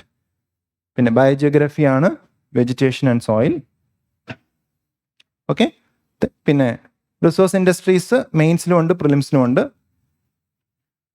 അഗ്രികൾച്ചറും പോപ്പുലേഷനും ട്രാൻസ്പോർട്ടേഷനും ഒക്കെ പ്രിലിംസിന് വേണ്ടി മാത്രമായിട്ട് നമ്മളിവിടെ പഠിക്കണം. കാരണം ഈ ഹ്യൂമൻ ജോഗ്രഫി എന്ന് പറയുന്ന സബ്ജക്റ്റ് പ്രിലിംസിൽ എവിടെയാണ് വരുന്നത്?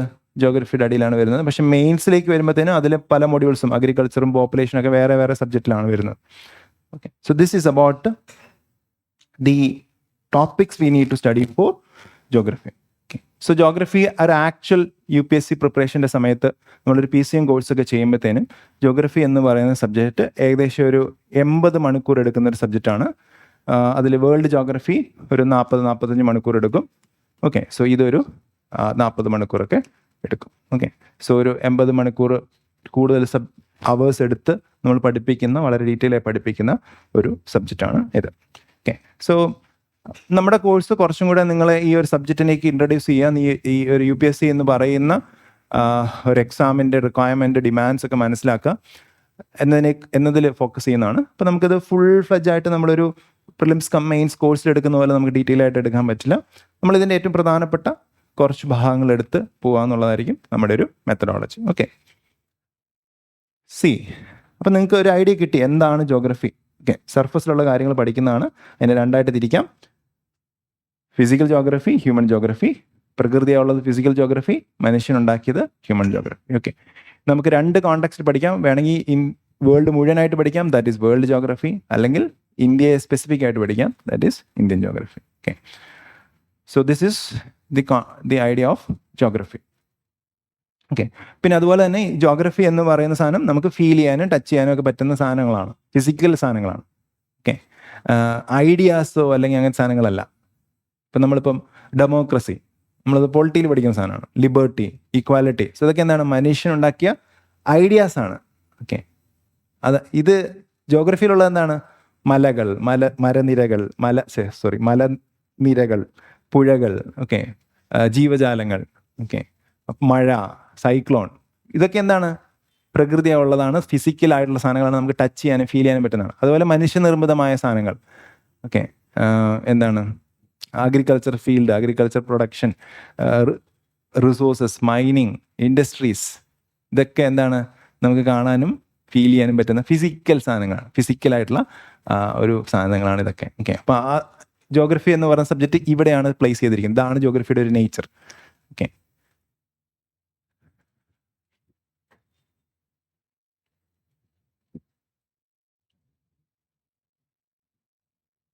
ഓക്കെ, ഇനി ഇതിൻ്റെ ഒരു പ്രാധാന്യം നോക്കിക്കഴിഞ്ഞാൽ UPSCയെ സംബന്ധിച്ച് ജോഗ്രഫി എന്ന് പറയുന്ന സബ്ജക്റ്റിൻ്റെ പ്രാധാന്യം നോക്കിയാൽ വളരെ പ്രധാനപ്പെട്ട ഒരു സബ്ജക്റ്റാണ്, ഒരു ഫണ്ടമെൻ്റൽ സബ്ജക്റ്റാണ് ജോഗ്രഫി എന്ന് നമുക്ക് മനസ്സിലാക്കാം. ഇപ്പം മറ്റ് ഫണ്ടമെൻ്റൽ സബ്ജക്ട്സ് ആയിട്ടുള്ള polity, economy, history, okay, so അതിനോടൊപ്പം നിൽക്കുന്ന ഒരു സബ്ജക്റ്റാണ് ജോഗ്രഫി. മാത്രമല്ല ജോഗ്രഫിക്ക് കുറേ ഓവർലാപ്പിംഗ് ഏരിയാസ് ഉണ്ട് ചില സബ്ജക്റ്റുകളായിട്ട്. അതായത് especially geography has overlapping with environment ecology, it has some overlapping with science and technology. Okay, so a little bit overlapping with history areas. Okay, കാരണം ഈ ഒരു സബ്ജക്റ്റിലൊക്കെ വരുന്ന ഈ സ്ഥലങ്ങളെ പറ്റിയുള്ള പഠനം ജോഗ്രഫിയാണ്. ഒരു തരത്തിൽ അല്ലെങ്കിൽ മറ്റൊരു തരത്തിൽ അതൊക്കെ ജോഗ്രഫിയാണ്. അപ്പം ജോഗ്രഫി എന്ന് പറഞ്ഞാൽ സർഫസിലുള്ള കാര്യങ്ങൾ പഠിക്കുക എന്നുള്ളതാണല്ലോ. അപ്പം ഈ സബ്ജക്റ്റിലൊക്കെ നമ്മൾ സ്പേഷ്യലായിട്ട് ഈ സർഫസിലുള്ള കാര്യത്തെപ്പറ്റി കൂടുതൽ ഫോക്കസ് ചെയ്ത് സംസാരിച്ച് കഴിയുമ്പോൾ അത് ജോഗ്രഫി ആയിട്ട് മാറും. ഓക്കെ, അപ്പോൾ ജോഗ്രഫിയിൽ നല്ലൊരു ഗ്രാഹ്യം ഉണ്ടെങ്കിൽ നിങ്ങൾക്ക് പലപ്പോഴും വേറെ സബ്ജക്റ്റിലേക്ക് ചില ചോദ്യങ്ങളൊക്കെ ക്രാക്ക് ചെയ്യാനായിട്ട് സാധിക്കും. നമ്മൾ പ്യുവർ ആയിട്ടുള്ള ജോഗ്രഫി, ഞാൻ ഈ വേറെ സബ്ജക്റ്റിലെ കാര്യങ്ങൾ നോക്കുന്നില്ല, പ്യുവർ ആയിട്ടുള്ള ജോഗ്രഫി ചോദ്യങ്ങൾ എത്രത്തോളം പ്രിലിംസിൽ നമുക്ക് ലഭിക്കും നോക്കാം. നിങ്ങൾക്കറിയായിരിക്കും പ്രിലിംസിൽ 100 ചോദ്യങ്ങളാണുള്ളത്. ആ 100 ചോദ്യത്തിൽ കഴിഞ്ഞ വർഷം 2025 പ്രിലിംസിൽ 16 ചോദ്യങ്ങളാണ് ജോഗ്രഫി എന്ന് വന്നത്. അത് ഇന്ത്യൻ, വേൾഡ് ജോഗ്രഫി രണ്ടും കൂടെ കൂട്ടിയിട്ട്. പക്ഷേ അതിന് മുന്നത്തെ വർഷം അതിലും കൂടുതലുണ്ടായിരുന്നു, 26 ചോദ്യങ്ങളുണ്ടായിരുന്നു. അതിന് മുന്നേ 20. ഓക്കെ, സോ ഒരു 1/4 അല്ലെങ്കിൽ 1/5 ഒക്കെ ചോദ്യങ്ങൾ വരുന്നത് ഈ ഒരു സബ്ജക്റ്റിൽ നിന്നാണ്. നൗ ഇനി നമുക്ക് വേണമെങ്കിൽ കുറച്ച് ചോദ്യങ്ങൾ, പ്രിലിംസിലെ ചോദ്യങ്ങൾ നോക്കാം. പ്രിലിംസിൽ ജോഗ്രഫിയിൽ വരുന്ന 2 തരത്തിലുള്ള ചോദ്യങ്ങളാണ്. ഒന്നെങ്കിൽ ഒരു ഫാക്ച്വൽ ആയിട്ടുള്ള ഒരു ചോദ്യമായിരിക്കും, അല്ലെങ്കിൽ ഒരു കോൺസെപ്ഷ്യൽ ആയിട്ടുള്ള ചോദ്യമായിരിക്കും. ഓക്കെ, ഫാക്ച്വൽ ആയിട്ടുള്ള ചോദ്യങ്ങളാണെങ്കിൽ നമ്മളുടെ ഭൂമിയിലുള്ള ഓരോരോ ഫീച്ചേഴ്സ് അതിൻ്റെ ഫാക്ച്വൽ ആയിട്ടുള്ള എലമെൻറ്റിൽ നിന്നുള്ള ചോദ്യമാണ്. ഇത് 2025 ചോദിച്ച ഒരു ചോദ്യമാണ്. സൗത്ത് അമേരിക്കയിലുള്ള ആൻഡീസ് പർവ്വതനിരകൾ മുകൾ കൊടുത്തിരിക്കുന്നതിൽ എത്ര രാജ്യങ്ങളിലൂടെ കടന്നു പോകുന്നുണ്ടെന്നുള്ളതാണ് ചോദ്യം. Okay, consider the following countries: Bolivia, Brazil, Colombia, Ecuador, Paraguay and Venezuela. Andes mountains pass through how many of the above countries? That was the question.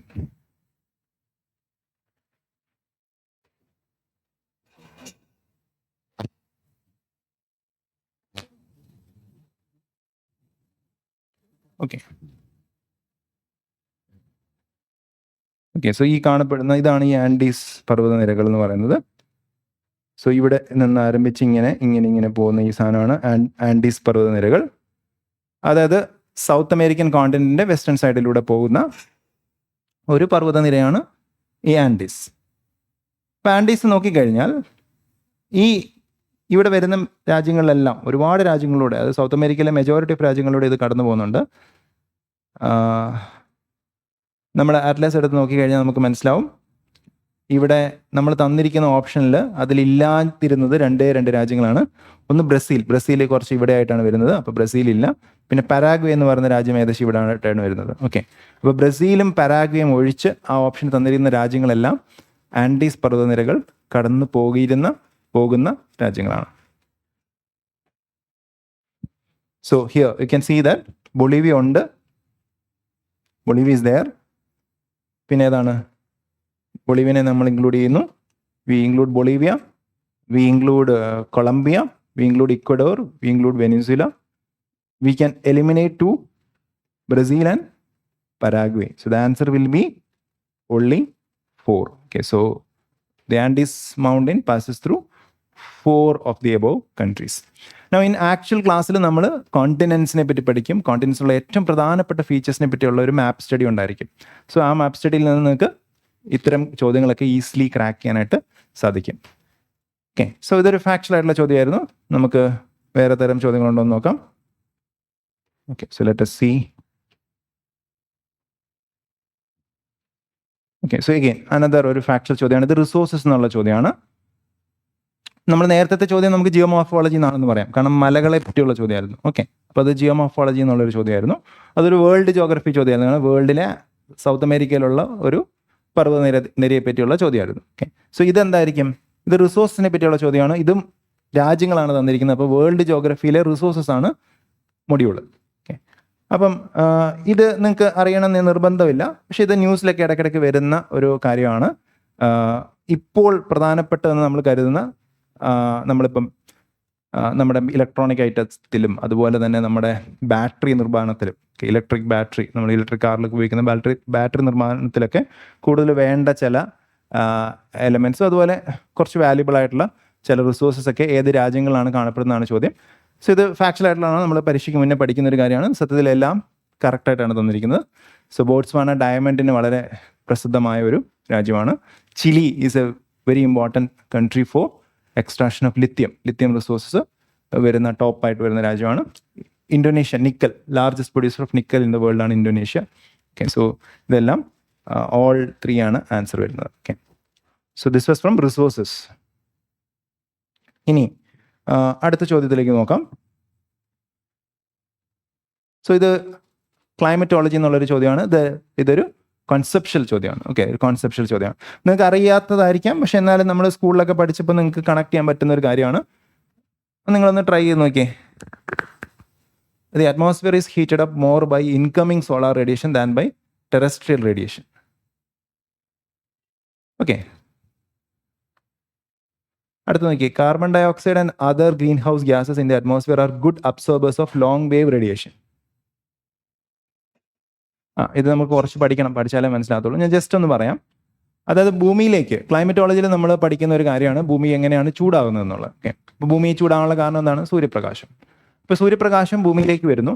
ഈ വരുന്ന സൂര്യപ്രകാശം ഷോർട്ട് വേവ് റേഡിയേഷൻസ് ആണ്. ഭൂമിയുടെ അറ്റ്മോസ്ഫിയർ ലാർജ്ലി ഈ സൂര്യപ്രകാശത്തിന് transparent ആണ്. അതായത് സൂര്യപ്രകാശം അധികം അബ്സോർവ് ചെയ്യപ്പെടാതെ അത് താഴെ ഭൂമിയുടെ സർഫസിൽ വന്ന് പതിക്കും. ഓക്കെ, കുറച്ചൊക്കെ റിഫ്ലക്റ്റ് ചെയ്ത് പോകും, പക്ഷെ എന്നാലും വലിയൊരു ശതമാനം വന്ന് താഴെ വന്ന് ഭൂമിയുടെ സർഫസിൽ പതിക്കും. പിന്നീട് അറ്റ്മോസ്ഫിയർ ഹീറ്റപ്പ് ചെയ്യുന്നത് കൂടുതലും ഈ സർഫസിൽ വന്ന് പതിച്ച സൂര്യപ്രകാശം തിരിച്ച് അറ്റ്മോസ്ഫിയറിലേക്ക് എമിറ്റ് ചെയ്യപ്പെടും as long wave terrestrial radiation. Okay, so one is solar radiation, സണ്ണിൽ നിന്ന് വരുന്നത്. ഭൂമിയിൽ വന്ന് പതിച്ചതിന് ശേഷം അതേ റേഡിയേഷൻ തിരിച്ച് റേഡിയേറ്റ് ചെയ്യുന്നതാണ് ടെറസ്ട്രിയൽ റേഡിയേഷൻ. അപ്പോൾ ആദ്യത്തെ സ്റ്റേറ്റ്മെന്റ് നോക്കിയത് atmosphere is heated up more by solar radiation than by terrestrial radiation എന്ന് പറഞ്ഞാൽ ശരിയാണോ? അല്ല, ഒരു ഫണ്ടമെന്റൽ ആയിട്ടുള്ള ഒരു ഇൻഫർമേഷൻ ആണ്. ഭൂമിയിലേക്ക് വരുന്ന സോളാർ റേഡിയേഷനേക്കാൾ ഉപരിയായി ഭൂമിയിൽ നിന്ന് തിരിച്ചു പോകുന്ന ടെറസ്ട്രിയൽ റേഡിയേഷൻ കൊണ്ടാണ് അറ്റ്മോസ്ഫിയർ ചൂടാകുന്നത്. അതൊരു കോൺസെപ്ഷ്യൽ ചോദ്യമായിരുന്നു. ഇത് തെറ്റാണ്. ഓക്കെ, നിങ്ങൾക്ക് ഇതൊരു ഫണ്ടമെന്റൽ ആയിട്ടുള്ള ഒരു കോൺസെപ്റ്റ് ആണ്. നമ്മൾ ജോഗ്രഫി പഠിക്കുമ്പം ക്ലൈമറ്റോളജിയിൽ ഏറ്റവും ഫണ്ടമെന്റൽ ആയിട്ടുള്ള ഒരു ടോപ്പിക്കായിട്ട് നമ്മൾ പഠിക്കുന്ന ഒരു സാധനമാണ്. ഇത് ഏതൊരാൾക്കും അറിയുന്ന ഒരു കാര്യമാണ്. ഓപ്ഷനല്ല, ജോഗ്രഫി പഠിക്കുന്ന ഏതൊരാൾക്കും അറിയാവുന്ന ഒരു കാര്യമാണ്. അപ്പോൾ തന്നെ നമുക്ക് ഉത്തരം കിട്ടും. കാരണം സ്റ്റേറ്റ്മെന്റുകൾ ആ ഒരു രൂപത്തിലാണ് തന്നേക്കുന്നത്. നമുക്ക് ഓപ്ഷൻസ് തന്നേക്കുന്ന ആ ഒരു രൂപത്തിലാണ്. ഓക്കെ, നോക്കിയത് ഓപ്ഷൻ എങ്ങനെയാണ് തന്നിരിക്കുന്നത്? Both statement 1 and 2 are correct and statement 2 explain statement 1. Okay, അതാണ് ഒന്നാമത്തെ എ എന്ന് പറയുന്ന ഓപ്ഷൻ. രണ്ടാമത്തെ ഓപ്ഷനോ എന്തായിരിക്കും? രണ്ട് സ്റ്റേറ്റ്മെന്റും കറക്റ്റ് ആണ്, പക്ഷേ statement 2 is not the explanation for statement 1. അതാണ് ബി. അടുത്തത് പറയുന്നത് statement 1 is correct, 2 is incorrect. Okay, next 1 is D എന്ന് പറയുന്ന option. 1 is incorrect, 2 is correct. അപ്പം 1 ഇൻകറക്റ്റ് ആണെന്ന് പറയുന്ന ഒരൊറ്റ ഓപ്ഷനേ ഇതിനകത്തുള്ളൂ. അതേതാണ്? ഡി ആണ്. അപ്പം നമുക്ക് ഈ രണ്ടാമത്തതിലേക്ക് നോക്കുക പോലും ചെയ്യേണ്ട, അതിന് മുന്നേ നമുക്ക് ആൻസർ കിട്ടി. Answer is D. ഓക്കെ, രണ്ടാമത്തതോ വളരെ ഫണ്ടമെന്റൽ ആയിട്ടുള്ള ഒരു കാര്യമാണ്. Carbon dioxide and other greenhouse gases in the atmosphere are good absorbers of long wave radiation. Long wave radiation എന്താണ്? ടെറസ്ട്രിയൽ റേഡിയേഷൻ, ഭൂമിയിൽ നിന്ന് തിരിച്ചു പോകുന്ന റേഡിയേഷൻ. ഓക്കെ, നമ്മൾ ഈ ഗ്രീൻ ഹൗസ് ഗ്യാസസ് വിളിക്കുന്ന ഗ്യാസസിന്റെ പ്രത്യേകത എന്താണ്? ഈ തിരിച്ചു പോകുന്ന റേഡിയേഷനെ അബ്സോർബ് ചെയ്യാനുള്ള എബിലിറ്റി ഉള്ളവരാണ് കൂടുതലായിട്ട്. ഓക്കെ, അറ്റ്മോസ്ഫിയറിലുള്ള മറ്റ് സാധനങ്ങളും കുറച്ചൊക്കെ അബ്സോർബ് ചെയ്യും, പക്ഷെ these are having higher capacity to absorb the gases. Okay, അപ്പൊ ഇത് കൂടുന്നു. അതായത് മറ്റ് കമ്പോണന്റുകൾ കൂടുന്നില്ല, ഈ സാധനങ്ങൾ കൂടുന്നു, ഗ്രീൻ ഹൗസ് ഗ്യാസസ് കൂടുന്നു. അപ്പോൾ എന്ത് പറ്റുന്നു? ഭൂമിയുടെ ടെമ്പറേച്ചർ കൂടുന്നു. സോ ഇത് വളരെ ബേസിക് ആയിട്ടുള്ള ക്ലൈമറ്റ് ചേഞ്ച് എന്ന് പറയുന്ന സാധനത്തിൻ്റെ ബേസിക് പ്രിൻസിപ്പിൾ ഇതാണ്. കാർബൺ ഡൈ ഓക്സൈഡും ഗ്രീൻ ഹൗസ് ഗ്യാസസും ഈ തിരിച്ചു പോകുന്ന ലോങ് വേവ് റേഡിയേഷനെ അബ്സോർബ് ചെയ്യുന്ന സാധനമാണ്.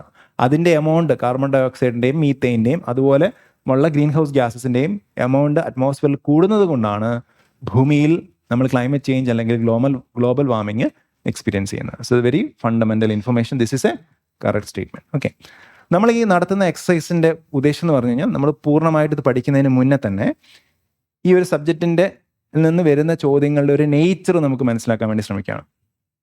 അത് പ്രകാരം ഈ ഒരു സബ്ജക്റ്റിൻ്റെ ഒരു ഡിമാൻഡും ഈ ഒരു സബ്ജക്റ്റിൽ നമ്മൾ എന്താണ് ആഴത്തിൽ കാണാൻ പോകുന്നതെന്ന് മനസ്സിലാക്കാനുള്ള ശ്രമമാണ്. ഓക്കെ, നോക്കൂ, ഇത് GS ആണ്, ജെൻഡർ സ്റ്റഡീസിലാണ് ആണിത്. ഓക്കെ, അത് ജോഗ്രഫി എന്ന് പറയുന്ന സബ്ജക്റ്റ് ജെൻഡർ സ്റ്റഡീസിൽ, എല്ലാ സബ്ജക്റ്റും ജെൻഡർ സ്റ്റഡീസാണ്. അപ്പം ആ സബ്ജക്റ്റിൻ്റെ ഏറ്റവും ഫണ്ടമെന്റൽ ആയിട്ടുള്ള കാര്യങ്ങളെ പറ്റി ആയിരിക്കും ചോദിക്കാം.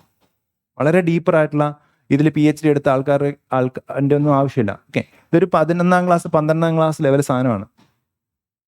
നമ്മളുടെ ഈ GS ലുള്ള എല്ലാ സബ്ജക്റ്റിലും വരുന്നത് 11, 12ാം ക്ലാസ് ലെവലിലുള്ള സാധനങ്ങളാണ്. ഓക്കെ, അപ്പം ഇതൊക്കെ നിങ്ങളിൽ ചിലരൊക്കെങ്കിലും ഈ ഒരു സാധനം പഠിക്കുന്നതിന് മുന്നേ, UPSC പഠിക്കുന്നതിന് മുന്നേ ചെയ്യാൻ സാധിക്കുന്നതാണ്. അപ്പോൾ സത്യത്തിൽ നമ്മൾ ഈ UPSCയിലുള്ള പല ചോദ്യങ്ങളും നിങ്ങൾക്ക് ചിലപ്പോൾ പഠിക്കുന്നതിന് മുന്നേ ഒരു ജനറൽ അവയർനെസ് ഉള്ള ഒരാൾക്ക് ചെയ്യാൻ പറ്റും. പക്ഷേ അങ്ങനെ ഒരാൾക്ക് ഇത് ക്ലിയർ ചെയ്യാൻ പറ്റത്തില്ല. കാരണം എന്താണ്? പഠിച്ചാൽ മാത്രം കിട്ടുന്ന ചില ചോദ്യങ്ങളും ഒബ്വിയസ്ലി UPSC കൊണ്ടുവരും. ഓക്കെ, അപ്പം നിങ്ങൾക്ക് ഒരു ഐഡിയ കിട്ടി. ക്ലൈമറ്റോളജി എന്ന് പറയുന്ന മൊഡ്യൂൾ എന്നുള്ള ചോദ്യമാണിത്. ഇത് വീണ്ടും ഒരു ക്ലൈമറ്റോളജി, പ്രിലിംസിൽ ഏറ്റവും അധികം ചോദ്യങ്ങൾ ചോദിക്കുന്ന ഒരു മൊഡ്യൂളാണ് ക്ലൈമറ്റോളജി. ഓക്കെ, 2024 7 പ്രിലിംസ് ചോദ്യം, അതായത് മൊത്തം 100 ചോദ്യത്തിൽ ജോഗ്രഫി എന്ന് പറയുന്ന ഒരു സബ്ജക്റ്റിൻ്റെ, അതിൽ തന്നെ വേൾഡ് ജോഗ്രഫി എന്ന് പറയുന്ന സബ്ജക്റ്റിൻ്റെ ഒരൊറ്റ മൊഡ്യൂളായ ക്ലൈമറ്റോളജിയിൽ നിന്നും 7 ചോദ്യങ്ങൾ ചോദിച്ചു. ഓക്കെ, സോ അത്രയും ഇമ്പോർട്ടൻ്റ് ആയിട്ടുള്ള ഒരു മൊഡ്യൂളാണ് ക്ലൈമറ്റോളജി. സോ ഞാനിത് എക്സ്പ്ലെയിൻ ചെയ്യുന്നില്ല. So this is again A fundamental ആയിട്ടുള്ള ഒരു കോൺസെപ്ഷ്യൽ ചോദ്യമാണ്. ഓക്കെ, സോ എക്സ്പ്ലെയിൻ ചെയ്യുന്നില്ല ഞാൻ. അടുത്ത എന്താണ്? ഓക്കെ, സോ അടുത്ത നമുക്കൊരു ഇന്ത്യൻ ജോഗ്രഫിയിലേക്ക് പോവാം. Indian geography. Okay, so the question is about river Ganga. Okay, river Ganga and its tributaries. With reference to the Himalayan rivers joining Ganga downstream of Prayagraj from west to east, which one of the following sequence is correct? വളരെ factual ആയിട്ടുള്ള Indian geography ചോദ്യമാണ്. From Indian drainage, ഇന്ത്യയുടെ റിവേഴ്സിനെ പറ്റിയുള്ള പഠനത്തിൻ്റെ ചാപ്റ്ററാണ് Indian drainage. അതിൽ നിന്ന് വന്ന ഒരു മൊഡ്യൂൾ, ഒരു ചോദ്യമാണ് ഇപ്പം നിങ്ങൾ കണ്ടത്. ഓക്കെ, വളരെ വളരെ ഫണ്ടമെൻ്റൽ ആയിട്ടുള്ള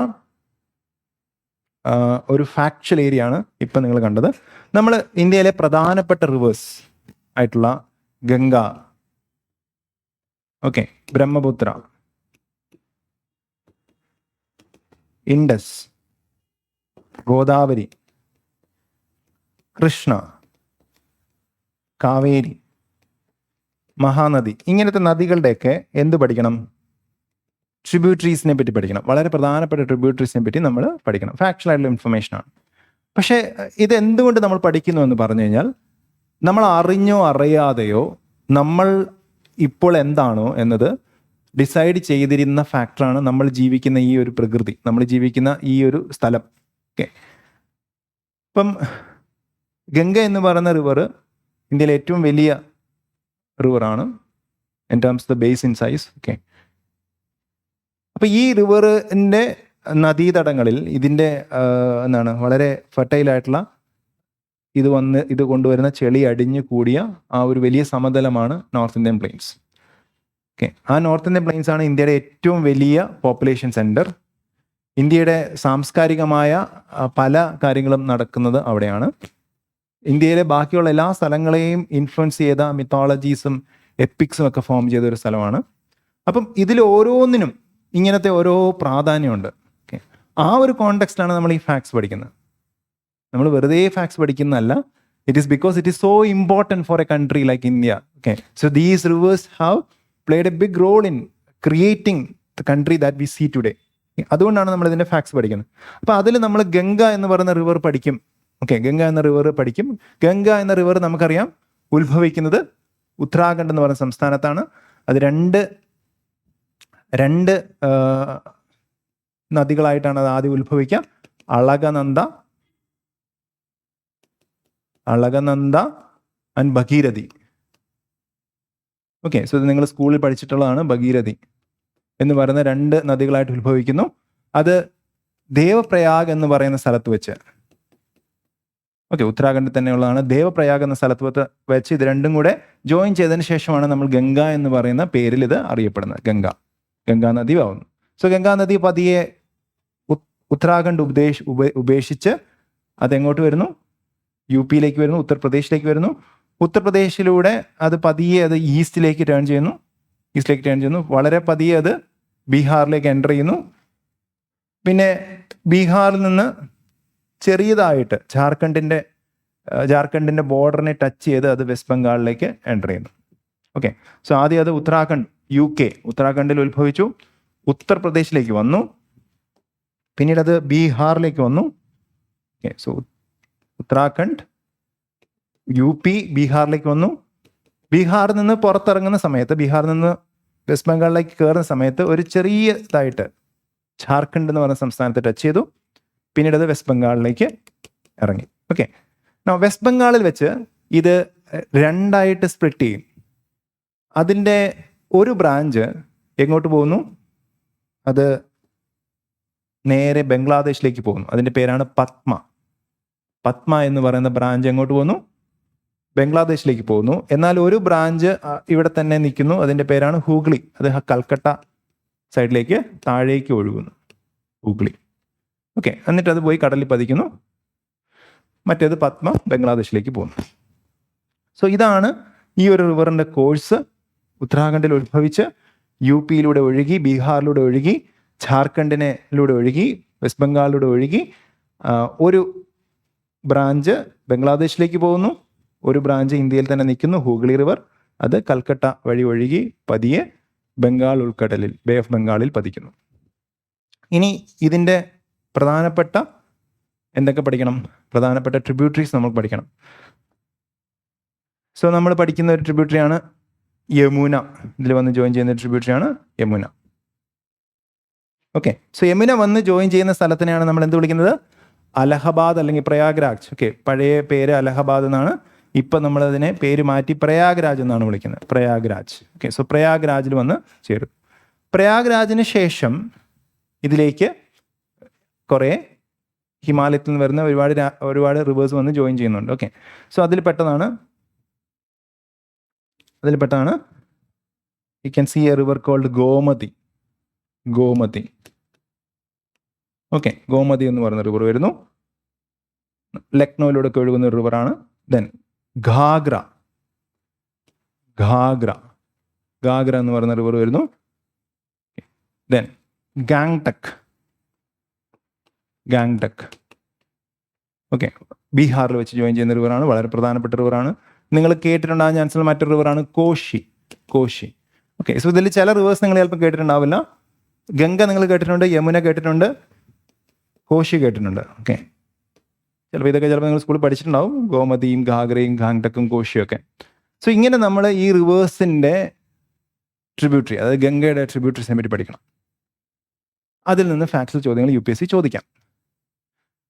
2025 UPSC ചോദിച്ചത് പ്രയാഗ്രാജിന് ശേഷം ജോയിൻ ചെയ്യുന്ന ഈ റിവേഴ്സിൻ്റെ ഓർഡർ കറക്റ്റായിട്ട് അറേഞ്ച് ചെയ്യാനാണ്. നമുക്ക് ഈ ചോദ്യത്തിലേക്ക് പോയാൽ നിങ്ങൾക്ക് കാണാൻ പറ്റും. ഗാഗ്ര, ഗോമതി, ഗാങ്ടക്, കോശി ആണോ? കോശിയാണ് അവസാനം അല്ലേ? അപ്പം കോശിയാണ് അവസാനം എന്ന് നമുക്കറിയാമെങ്കിൽ നമുക്ക് വേണമെങ്കിൽ ഇതിന് രണ്ടിനും കട്ട് ചെയ്യാം. ഗാങ്ടക് അല്ല, ഏറ്റവും അവസാനം വന്ന് ജോയിൻ ചെയ്യുന്നത് കോശിയാണ്. അപ്പം ഇത് രണ്ടിൽ ഏതോ ഒരെണ്ണമാണ്. ആദ്യമുള്ളത് ആരാ? ഗാഗ്രയാണോ ഗോമതിയാണോ? ഗോമതിയാണ്. സോ ഗോമതി, ഘാഗ്ര, ഗാങ്ടക്, കോശി, ഇതാണ് order. Gomti, Ghaghra, Gandak, Kosi. Okay. So വളരെ പ്രധാനപ്പെട്ടതെന്ന് UPSCക്ക് തോന്നുന്ന സ്ഥലങ്ങളിൽ മാത്രമേ ഇത്രയും ഫാക്ച്വൽ ആയിട്ടുള്ളൊരു ചോദ്യം ചോദിക്കത്തുള്ളൂ. സോ ഗംഗ പോലെയുള്ള ഒരു നദിയെ പറ്റി ചോദിക്കുമ്പോൾ നമുക്ക് അങ്ങനെ ഒരു ചോദ്യം എക്സ്പെക്ട് ചെയ്യാം. ഓക്കെ. സോ ഗംഗയെ പറ്റി ചോദിക്കുമ്പോൾ, ബ്രഹ്മപുത്രയെ പറ്റി ചോദിക്കുമ്പോൾ, ഇൻഡസിനെ പറ്റി ചോദിക്കുമ്പോഴൊക്കെ ഇത്തരം ഫാക്ച്വൽ ആയിട്ടുള്ള ചോദ്യങ്ങൾ വരും. ഓക്കെ. സോ ചിലപ്പം ഈ ചോദ്യങ്ങളൊക്കെ വരാനുള്ള ഒരു കാരണം അതിന് മുന്നത്തെ വർഷങ്ങളിൽ ഏതെങ്കിലും ചോദിച്ചിട്ടുണ്ടായിരിക്കാം. ഗാങ്ടക് 2024 ചോദിച്ചൊരു ചോദ്യമാണ്. ഗാങ്ടക് റിവറിനെ പറ്റി ചോദിച്ചിട്ട്. അപ്പോൾ UPSC എക്സ്പെക്ട് ചെയ്യുന്നത് അടുത്ത പോലെ നിങ്ങൾ ഗാങ്ടക് കഴിഞ്ഞോണ്ട് ഞാൻ ചോദിച്ചാണല്ലോ, അപ്പോൾ അതിൻ്റെ അടുത്തുള്ള സ്ഥലങ്ങളൊക്കെ ഒന്ന് നോക്കി വരണം. ഓക്കെ. അപ്പോൾ ഗാങ്ടക്കിൻ്റെ അടുത്തുള്ള റിവേഴ്സിനെ പറ്റിയാണ് ഇപ്പോൾ ചോദിച്ചേക്കുന്നത്. ഓക്കെ. ഇപ്പോൾ ഗാങ്ടക് അറിയാമെങ്കിൽ തന്നെ കുറേയൊക്കെ, ഇപ്പോൾ അറ്റ്ലീസ്റ്റ് ഗാങ്ടക്കിൻ്റെ ഒരു പൊസിഷൻ അറിയാമെങ്കിൽ തന്നെ കുറച്ചൊക്കെ നിങ്ങൾക്ക് ഉത്തരം കിട്ടും. സോ ഇത് എന്താണ്? ഇന്ത്യയിൽ നിന്നുള്ള ചോദ്യമാണ്. ഇന്ത്യൻ ഡ്രെയിനേജ് എന്നുള്ള ചോദ്യമാണ്. ഓക്കെ. സോ ഇത് വീണ്ടും വേൾഡ് മൗണ്ടൻസിനെ പറ്റിയുള്ള ചോദ്യമാണ്. 2024 ചോദിച്ചു. അപ്പോൾ പ്രോബ്ലി ഈ ആൽപ്സ് ചോദിക്കാനുള്ള കാരണം എന്തായിരിക്കും? ആൽപ്സ് അല്ല, ആൻഡീസ് ചോദിക്കാനുള്ള കാരണം എന്തായിരിക്കും? 2024 ആൻഡീസിനെ പറ്റി ഒരു ചോദ്യം ചോദിച്ചിട്ടുണ്ടായിരുന്നു. ഓക്കെ. അപ്പോൾ UPSC ഈ PYQ എന്ന് പറയുന്നത് ഇമ്പോർട്ടൻ്റ് ആണ്. PYQ ഒരു തവണ ചോദിച്ചിൽ നിന്ന് വീണ്ടും അതിൻ്റെ അപ്പുറം ഇപ്പുറമൊക്കെ ചോദിക്കാനുള്ള ചാൻസസ് ഉണ്ട്. സോ ആ ഒരു കാര്യം കൂടെ നിങ്ങൾക്ക് ഈ ചോദ്യങ്ങൾ കാണുന്നതിലൂടെ കാണാനായിട്ട് സാധിക്കും. ഓക്കെ, സോ ഈ ആൻഡീസ് ഇവിടെ 24 ചോദിച്ചു. അപ്പോൾ ആൻഡീസിനെ പറ്റി കൂടുതലായിട്ട് 25 ചോദിച്ചു. ഓക്കെ, ഇതൊരു ഫാക്ച്വൽ ചോദ്യമാണ്, ഞാനത് നോക്കുന്നില്ല. നമ്മൾ പഠിക്കുമ്പം നമ്മൾ കൃത്യമായിട്ട് ഓരോ കോണ്ടിനെൻസിലുള്ള വളരെ പ്രധാനപ്പെട്ട മൗണ്ടൻസ്, ഓക്കെ, കുറേ എണ്ണമൊന്നും പഠിക്കണ്ട, ആകെ 1-2 മൗണ്ടൻ റേഞ്ചസ് പഠിച്ചാൽ മതി. ഇതൊക്കെ തന്നെ ഈ പർട്ടിക്കുലർ കോണ്ടിനെൻസിലെ ഏറ്റവും പ്രധാനപ്പെട്ട മൗണ്ടൻ റേഞ്ചസ് തന്നെയാണ് ചോദിച്ചേക്കുന്നത്. ഓക്കെ, അതും അതിൻ്റെ ടൈപ്പ് നമ്മൾ മൗണ്ടൻ ബിൽഡിംഗ് എന്ന് പറഞ്ഞാൽ അല്ലെങ്കിൽ മൗണ്ടൻസിനെ പറ്റി പഠിക്കുമ്പോൾ പഠിക്കും. 2 തരത്തിലുള്ള മൗണ്ടൻസ് ഉണ്ട്, ഫോൾഡ് മൗണ്ടൻ ഉണ്ട്, ബ്ലോക്ക് മൗണ്ടൻ ഉണ്ട്. ഓക്കെ, സോ അതാണ് ഈ ഒരു ചോദ്യം. ഫാക്ച്വലാണ്, അപ്പം ഞാൻ ഇതിലേക്ക് പോകുന്നില്ല. സി ദിസ് വൺ, ഇത് വേൾഡ് മാപ്പ് ബേസ്ഡ് ചോദ്യമാണ്. ഇതൊരു കറണ്ട് അഫയേഴ്സ് ബേസ്ഡ് ചോദ്യമാണ്. 2023 ചോദിച്ചാണ്. ഉക്രൈൻ എന്ന രാജ്യത്തിൻ്റെ ബോർഡർ ഷെയർ ചെയ്യുന്നത് രാജ്യങ്ങളെ പറ്റിയുള്ള അറിവാണ് ഇവിടെ ചെക്ക് ചെയ്യുന്നത്. നിങ്ങൾക്ക് അറിയാമെങ്കിൽ എത്ര എണ്ണം ബോർഡർ ചെയ്യുന്നുണ്ടെന്നുള്ളതാണ് ചോദ്യം. Okay, so consider the following countries: Bulgaria, check republic, Hungary, Latvia, Lithuania, Romania. How many of the above mentioned countries share a land border with Ukraine? That's the question. Okay, so current affairs based ആയിട്ടുള്ള ചോദ്യങ്ങൾ ചോദിക്കാം. 2022 UPSC ഇതേപോലത്തെ ഒരു ചോദ്യം ചോദിച്ചു അഫ്ഗാനിസ്ഥാനെ പറ്റി. Okay, so Afghanistan അന്ന് കറണ്ട് അഫയേഴ്സ് ന്യൂസിൽ സ്ഥിരം വരുന്നതാണ്.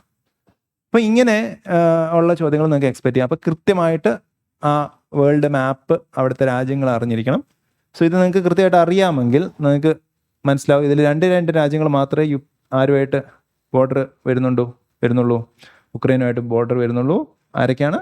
ഹംഗറിക്ക് ബോർഡർ ഉണ്ട്, റൊമേനിയക്ക് ബോർഡർ ഉണ്ട്. ഓക്കെ, മറ്റ് രാജ്യങ്ങളൊക്കെ കുറച്ച് ദൂരെ മാറി നിൽക്കുകയാണ്. ഓക്കെ, ബൾഗേറിയ ഇല്ല, ചെക്ക് റിപ്പബ്ലിക് ഇല്ല, ലാറ്റ്വിയ ഇല്ല, ലിത്വേനിയ ഇല്ല. The answer is only 2.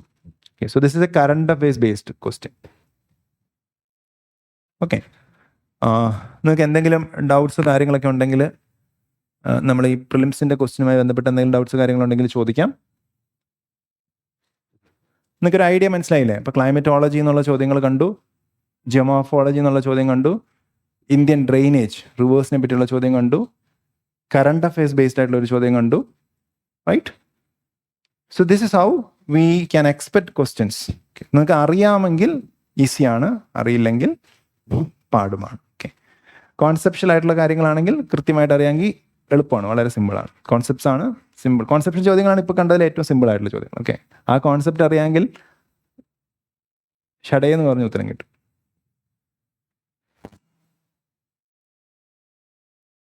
Okay, so ഇനി മെയിൻസ് ഒന്ന് നോക്കാം, പെട്ടെന്ന് നോക്കാം.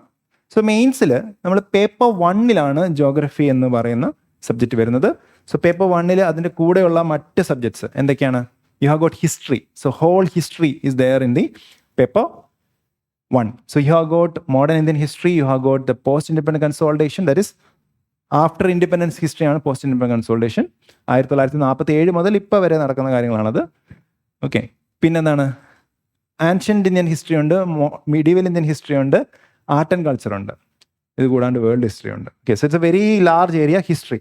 സോ ഹിസ്റ്ററി എന്ന് പറയുന്ന സബ്ജക്റ്റാണ് GS 1 വരുന്ന ഒരു subject. So GS 1 you have got history, which includes modern Indian history.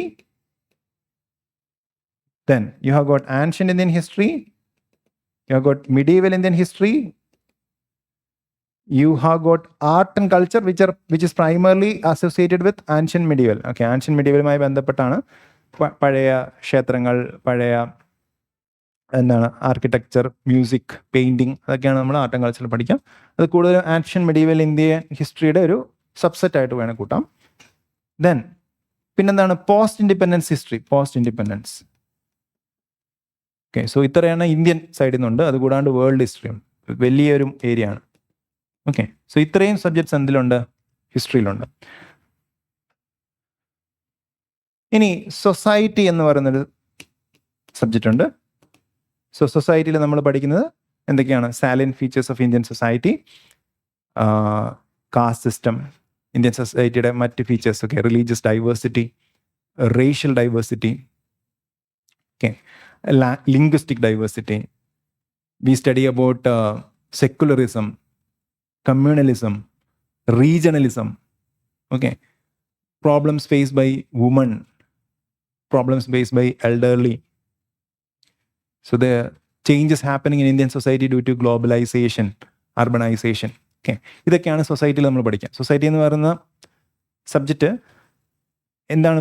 നമ്മുടെ സമൂഹത്തെ പറ്റിയുള്ള പഠനം, നമ്മുടെ മനുഷ്യബന്ധങ്ങളെ പറ്റിയുള്ള പഠനമാണ്. സാമൂഹികമായ നമ്മുടെ ബന്ധങ്ങൾ, എക്കണോമിക് റിലേഷൻ അല്ല, സാമൂഹിക ബന്ധങ്ങൾ.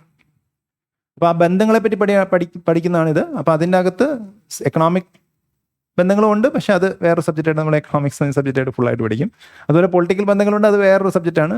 ഓക്കെ, അപ്പം പ്രൈമർലി നമ്മൾ ആ ഒരു സോഷ്യൽ ബന്ധങ്ങളാണ് നമ്മളിതിൽ ഫോക്കസ് ചെയ്യാം. അപ്പം ഈ സബ്ജക്റ്റാണ് വരുന്ന രണ്ടാമത്തെ സബ്ജക്റ്റ്, സൊസൈറ്റി. പിന്നെ മൂന്നാമത്തെ സബ്ജക്റ്റാണ് ജോഗ്രഫി. നമുക്കറിയാം മൊത്തം ഒരു GS പേപ്പറിൽ 250 മാർക്കിനാണ് വരുന്നത്. GS 1 എന്ന് പറയുന്ന പേപ്പർ, എല്ലാ GS പേപ്പറും 250 ആണ്. അതിൽ 250-ൽ 100 മാർക്കോളം എപ്പോഴും മിനിമം ജോഗ്രഫി ആയിരിക്കും. ഓക്കെ, ബാക്കി യൂഷ്വലി വരുന്നത്, ബാക്കി സൊസൈറ്റി ഒരു ഹിസ്റ്ററി ഒരു 80-ഉം സൊസൈറ്റി ഒരു 70-ഒക്കെയാണ് വരിക.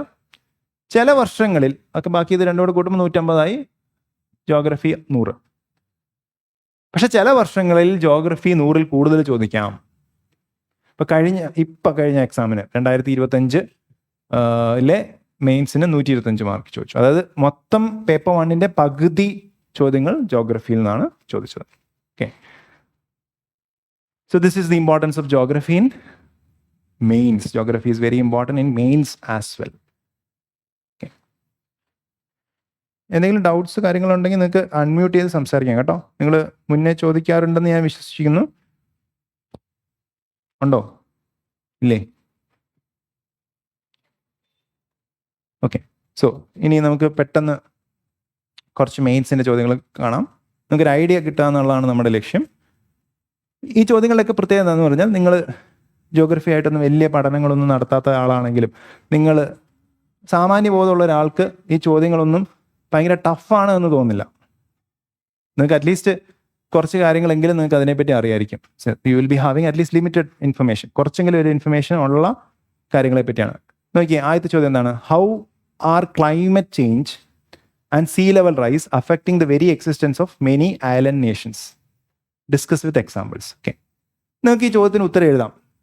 പക്ഷെ നിങ്ങളോട് കൂടെ എഴുതുന്ന സീരിയസ് ആയിട്ട് UPSC പ്രിപ്പയർ ചെയ്ത ഒരാളെ തോപ്പിക്കാൻ മാത്രമുള്ള ഒരു ഉത്തരം നിങ്ങൾക്ക് എഴുതാൻ പറ്റത്തില്ല എന്നുള്ളൂ. ഓക്കെ, GSന്റെ മെയിൻസിലേക്ക് വന്നു കഴിഞ്ഞാൽ അതിൻ്റെ ഏറ്റവും വലിയ പ്രത്യേകത ഇതാണ്. പ്രിലിംസിൽ പലപ്പോഴും കുറച്ച് ചോദ്യങ്ങളൊക്കെ നമുക്ക് സാധാരണക്കാർക്ക് എഴുതാൻ പറ്റാത്ത ചോദ്യങ്ങളും കൂടെ കാണും. ഓക്കെ, പ്രിലിംസിൽ ചെയ്യാൻ പറ്റുന്ന ചോദ്യങ്ങൾ കാണും. മെയിൻസിലേക്ക് വരുമ്പം പലപ്പോഴും എല്ലാവർക്കും തന്നെ ഒന്ന് ചെയ്യാൻ പറ്റും എന്നൊരു വിശ്വാസം, അല്ലെങ്കിൽ ഒന്ന് ശ്രമിച്ചു നോക്കാം എന്ന് തോന്നുന്ന രീതിയിലുള്ള ചോദ്യങ്ങളാണ്. It's A general studies. Specificity പലപ്പോഴും കുറവായിരിക്കും. നമ്മൾ ഒരു സാമൂഹ്യ ജീവി എന്ന രീതിയിൽ നമ്മളെപ്പോഴും കുറച്ചെങ്കിലുമൊക്കെ സമൂഹത്തിന് ചുറ്റും നടക്കുന്ന കാര്യത്തെപ്പറ്റി ഒരു അവയർനെസ് ഉള്ള ഒരാളാണെങ്കിൽ നിങ്ങൾ അറിഞ്ഞിരിക്കുന്ന കാര്യങ്ങളൊക്കെ തന്നെ ആയിരിക്കും ഇവിടെ ചോദിക്കാം. ഓക്കെ, അടുത്ത ചോദ്യം നോക്കിയേ. Briefly explain briefly the ecological and economic benefits of solar energy generation in India. Solar energy നിങ്ങൾക്ക് എഴുതാം. ഓക്കെ, 10 മാർക്കിനാണ് ചോദിച്ചേക്കുന്നത്. നിങ്ങൾ എഴുതി കഴിഞ്ഞാൽ നിങ്ങൾക്ക് കുറച്ച് മാർക്കൊക്കെ കിട്ടും. Okay, then what are സുനാമീസ്? How are they formed? Okay, what are their consequences? Again, സുനാമിയെ പറ്റി നിങ്ങൾക്ക് എഴുതാം. Discuss how the changes in the shape and size of continents and ocean basins of the planet take place due to tectonic movements of the crustal masses. ഇത് കുറച്ചൊരു specificity ഉള്ള ഒരു സാധനമാണ്. ചിലപ്പോൾ നിങ്ങൾക്ക് ഇത് എഴുതാൻ പറ്റും. You might have heard about a concept called plate tectonics. Okay, so that is a fundamental theory associated with geomorphology. So this is a question about plate tectonics. അപ്പോൾ ഈ ചോദ്യം ചിലപ്പോൾ നിങ്ങൾക്ക് ചെയ്യാൻ പറ്റില്ല, നിങ്ങൾക്ക് അത് അറിയില്ലെങ്കിൽ. പക്ഷെ അല്ലെങ്കിൽ എഴുതാം. പിന്നെന്താണ്, ന്യൂസിൽ ഇടയ്ക്ക് നിങ്ങൾ കേട്ടിട്ടുണ്ടാകാൻ ചാൻസ് ആണ് മേഘവിസ്ഫോടനം, cloud burst. What is the phenomenon of cloud burst? Explain. Okay, so അടുത്തത് വീണ്ടും 2024 സീ സർഫസ് ടെമ്പറേച്ചർ റൈസിനെ പറ്റി ചോദിച്ചു. 2025 സീ ലെവൽ റൈസിനെ പറ്റി ചോദിച്ചു. Okay, what is the see surface temperature rise? How does it affect the formation of tropical cyclones? Okay, so this is the mains questions from geography. Okay, so there are കുറച്ചൊരു ചോദ്യങ്ങളുണ്ടാവും. ചില ചോദ്യങ്ങൾ ചിലപ്പോൾ ചെയ്യാൻ പറ്റാത്ത തരം ചോദ്യങ്ങളുണ്ട്, ഇല്ലയെന്ന് ഞാൻ പറയുന്നില്ല. പക്ഷേ എങ്കിലും കൂടുതൽ ചോദ്യങ്ങളും ഒരു സാമാന്യ ബോധമുള്ള ഒരാൾക്ക് കുറച്ചെങ്കിലുമൊക്കെ ചോദ്യങ്ങൾ ചെയ്യാൻ പറ്റുന്ന രീതിയിലാണ് ഈ GSന്റെ ചോദ്യങ്ങൾ ഉണ്ടാവുക. പക്ഷേ ഇതൊരു കോമ്പറ്റേറ്റീവ് എക്സാമിനേഷനാണ്. കുറച്ച് എഴുതിയാൽ പോരാ, നല്ലപോലെ എഴുതണം, നമ്മൾ ആ ടോപ്പിൽ വരണം, എന്നാലേ നമുക്ക് നമ്മൾ ഉദ്ദേശിക്കുന്ന സർവീസ് കിട്ടത്തുള്ളൂ. ഓക്കെ, നമുക്ക് IAS IPS ഒക്കെ വേണമെന്നുണ്ടെങ്കിൽ അതനുസരിച്ചുള്ള ക്വാളിറ്റി നമ്മുടെ ആൻസറിൽ ഉണ്ടായിരിക്കണം. ജസ്റ്റ് അത് അറ്റൻഡ് ചെയ്തു എന്നുള്ളത് കൊണ്ട് നമുക്കൊരിക്കലും നമ്മൾ ഉദ്ദേശിക്കുന്ന റാങ്ക് കിട്ടത്തുമില്ല. Okay, so this is about the mains. അപ്പം നമുക്കിതിനെ എങ്ങനെ സമ്മറൈസ് ചെയ്യാം? ഒന്ന്, നമ്മൾ കണ്ടു ഫിസിക്കൽ ജോഗ്രഫി വളരെ വളരെ ഇമ്പോർട്ടൻ്റ് ആണ്. അത് പ്രിലിംസിലാണെങ്കിലും മെയിൻസിലാണെങ്കിലും വളരെ ഇമ്പോർട്ടൻ്റ് ആണ്. അപ്പോൾ ജിയോമോർഫോളജി, ക്ലൈമറ്റോളജി ഒക്കെയാണ് അതിൽ നിന്ന് ഏറ്റവും കൂടുതൽ ചോദ്യങ്ങൾ ചോദിക്കുന്ന ഏരിയാസ്. പിന്നെ എക്കണോമിക് ജോഗ്രഫി, ഓക്കെ, ഇമ്പോർട്ടൻ്റ് ആണ്. റിസോഴ്സസ്, ഇൻഡസ്ട്രീസിനെ പറ്റിയൊക്കെയുള്ള ചോദ്യങ്ങൾ നിങ്ങൾക്ക് രണ്ടിടത്തും എക്സ്പെക്ട് ചെയ്യാം. പിന്നെന്താണ്, ഇന്ത്യൻ ഡ്രെയിനേജ് സിസ്റ്റം നമ്മൾ കണ്ടു, റിവേഴ്സിനെ പറ്റിയുള്ള ചോദ്യങ്ങൾ. ഓക്കെ, അതുപോലെ ഇന്ത്യയുടെ ഫിസിയോഗ്രാഫി, ഇന്ത്യയുടെ ഹിമാലയാസ്, അങ്ങനത്തെ സാധനങ്ങളെ പറ്റിയുള്ള ചോദ്യങ്ങൾ നിങ്ങൾക്ക് എക്സ്പെക്ട് ചെയ്യാം. പിന്നെ മാപ്പ് ബേസ്ഡ് ആയിട്ടുള്ള ചോദ്യങ്ങൾ. അപ്പം നമുക്കിതാണ് ഒരു തീമായിട്ട് നമുക്ക് പറയാൻ പറ്റുക. ഏറ്റവും അധികം ചോദ്യങ്ങൾ ചോദിക്കുന്ന ഏറ്റവും ഇമ്പോർട്ടൻ്റ് ആയിട്ടുള്ള തീംസ് എന്ന് പറയുന്നത് ഈ ഏരിയാസ് ഒക്കെയാണ്. ഓക്കെ, സോ നമുക്കൊരു ഇനീഷ്യൽ ഇൻട്രഡക്ഷൻ നമുക്ക് വേണേൽ കഴിഞ്ഞെന്ന് പറയാം. നമുക്ക് പതിയെ we can enter into ഒരു സബ്ജക്റ്റിലേക്ക് പതിയെ എൻ്റർ ചെയ്യാം. അതിന് മുന്നേ we will look into the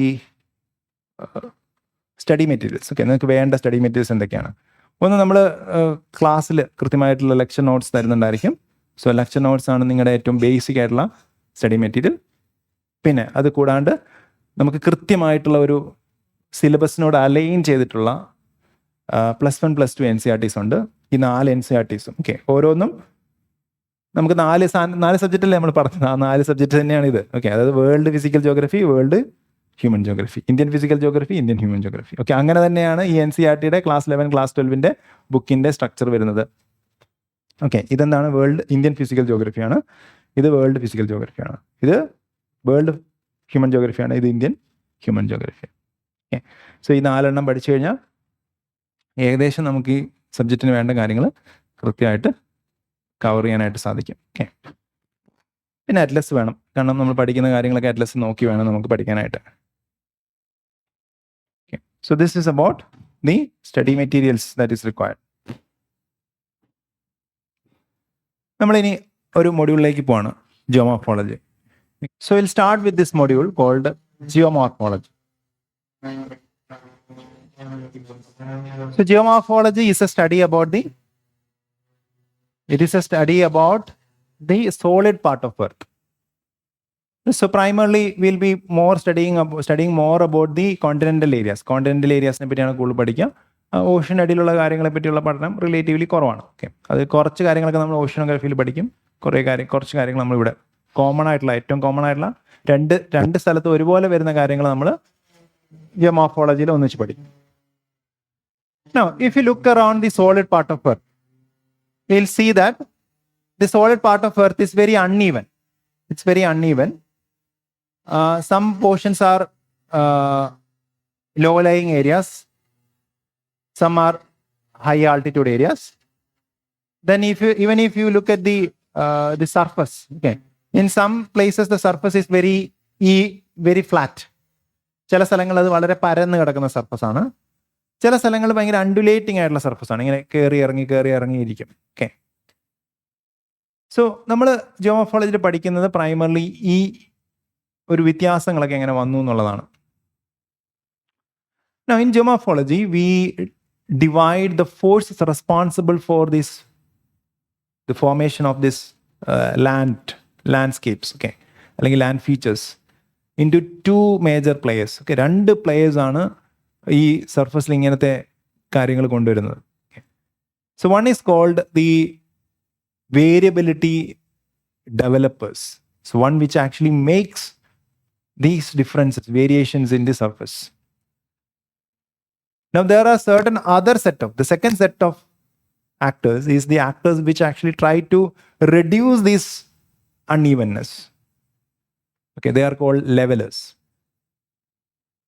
Okay. So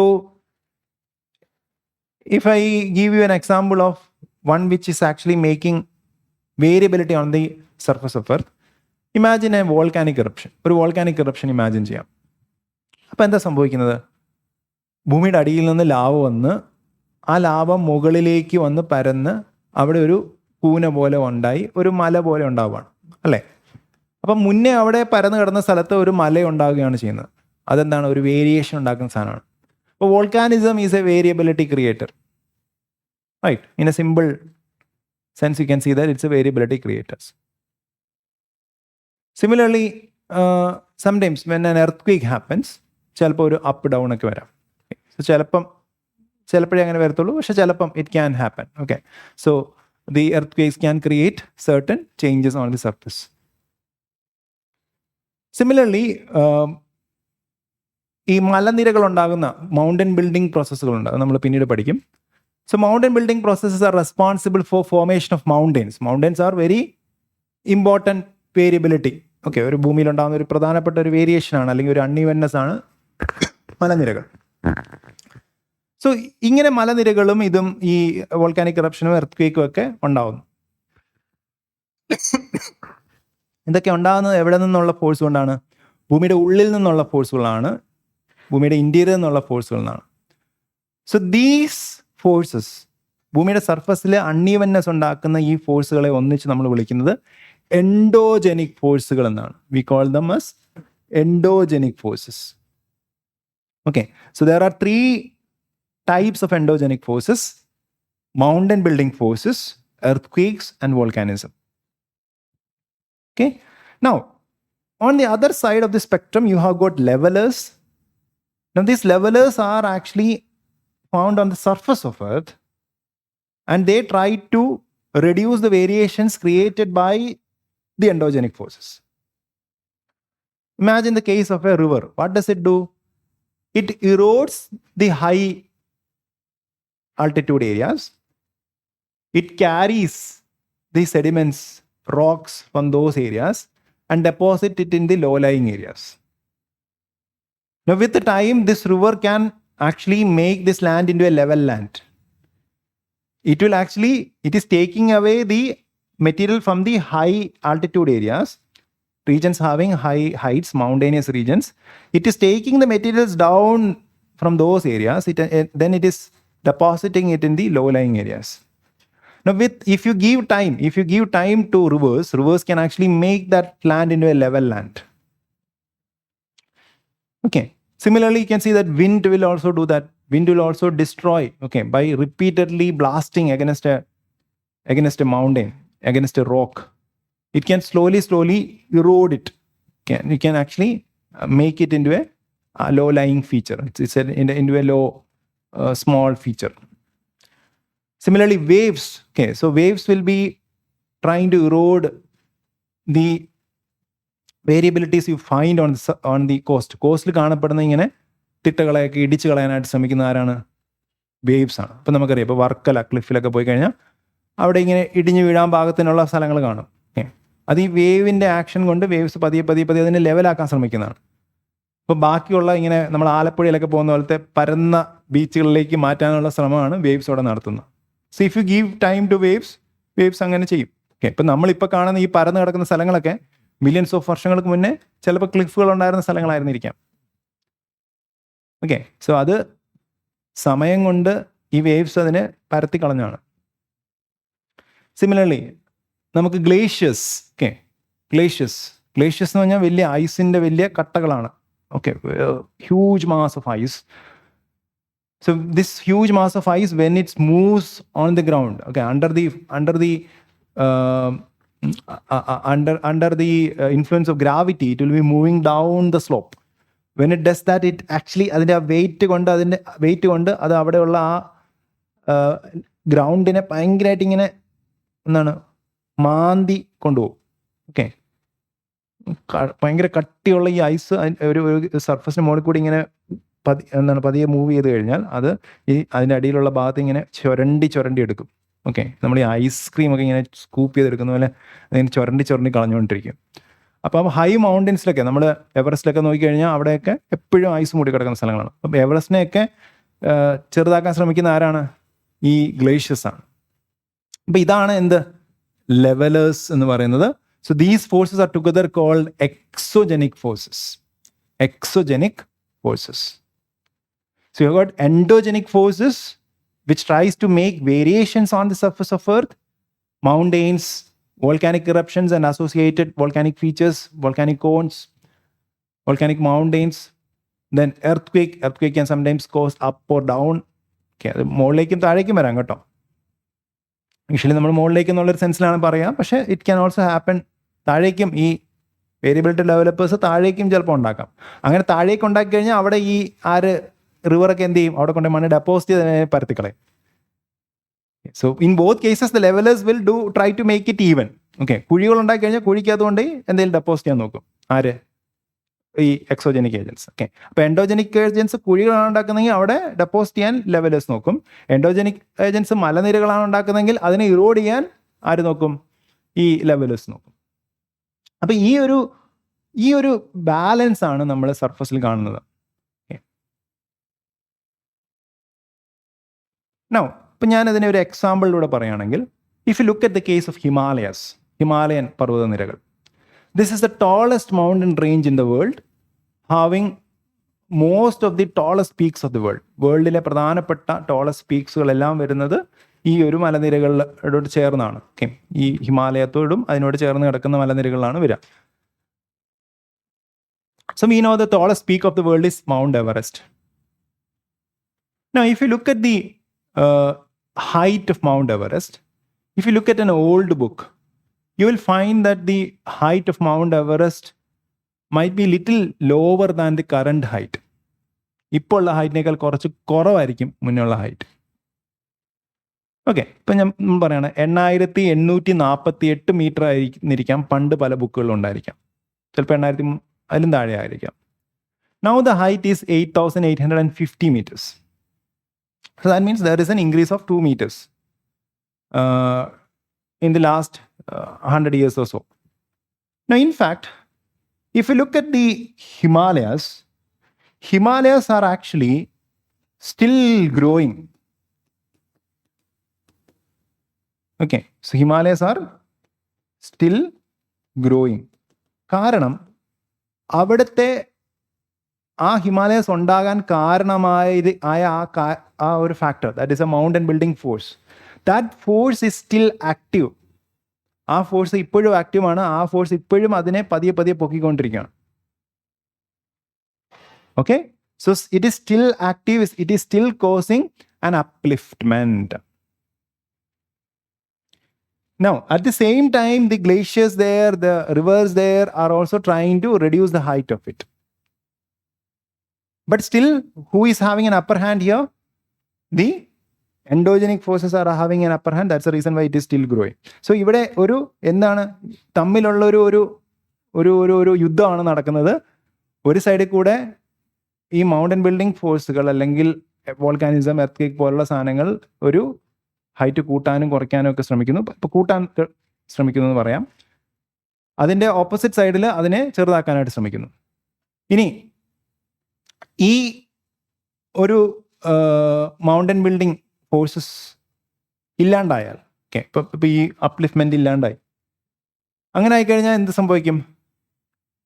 മുന്നോട്ട് പോകുന്തോറും you will see that the height will keep on reducing, because there is only one force, that is exogenic force. What does the exogenic force do in a mountain? In a mountain, exogenic force will try to reduce the height.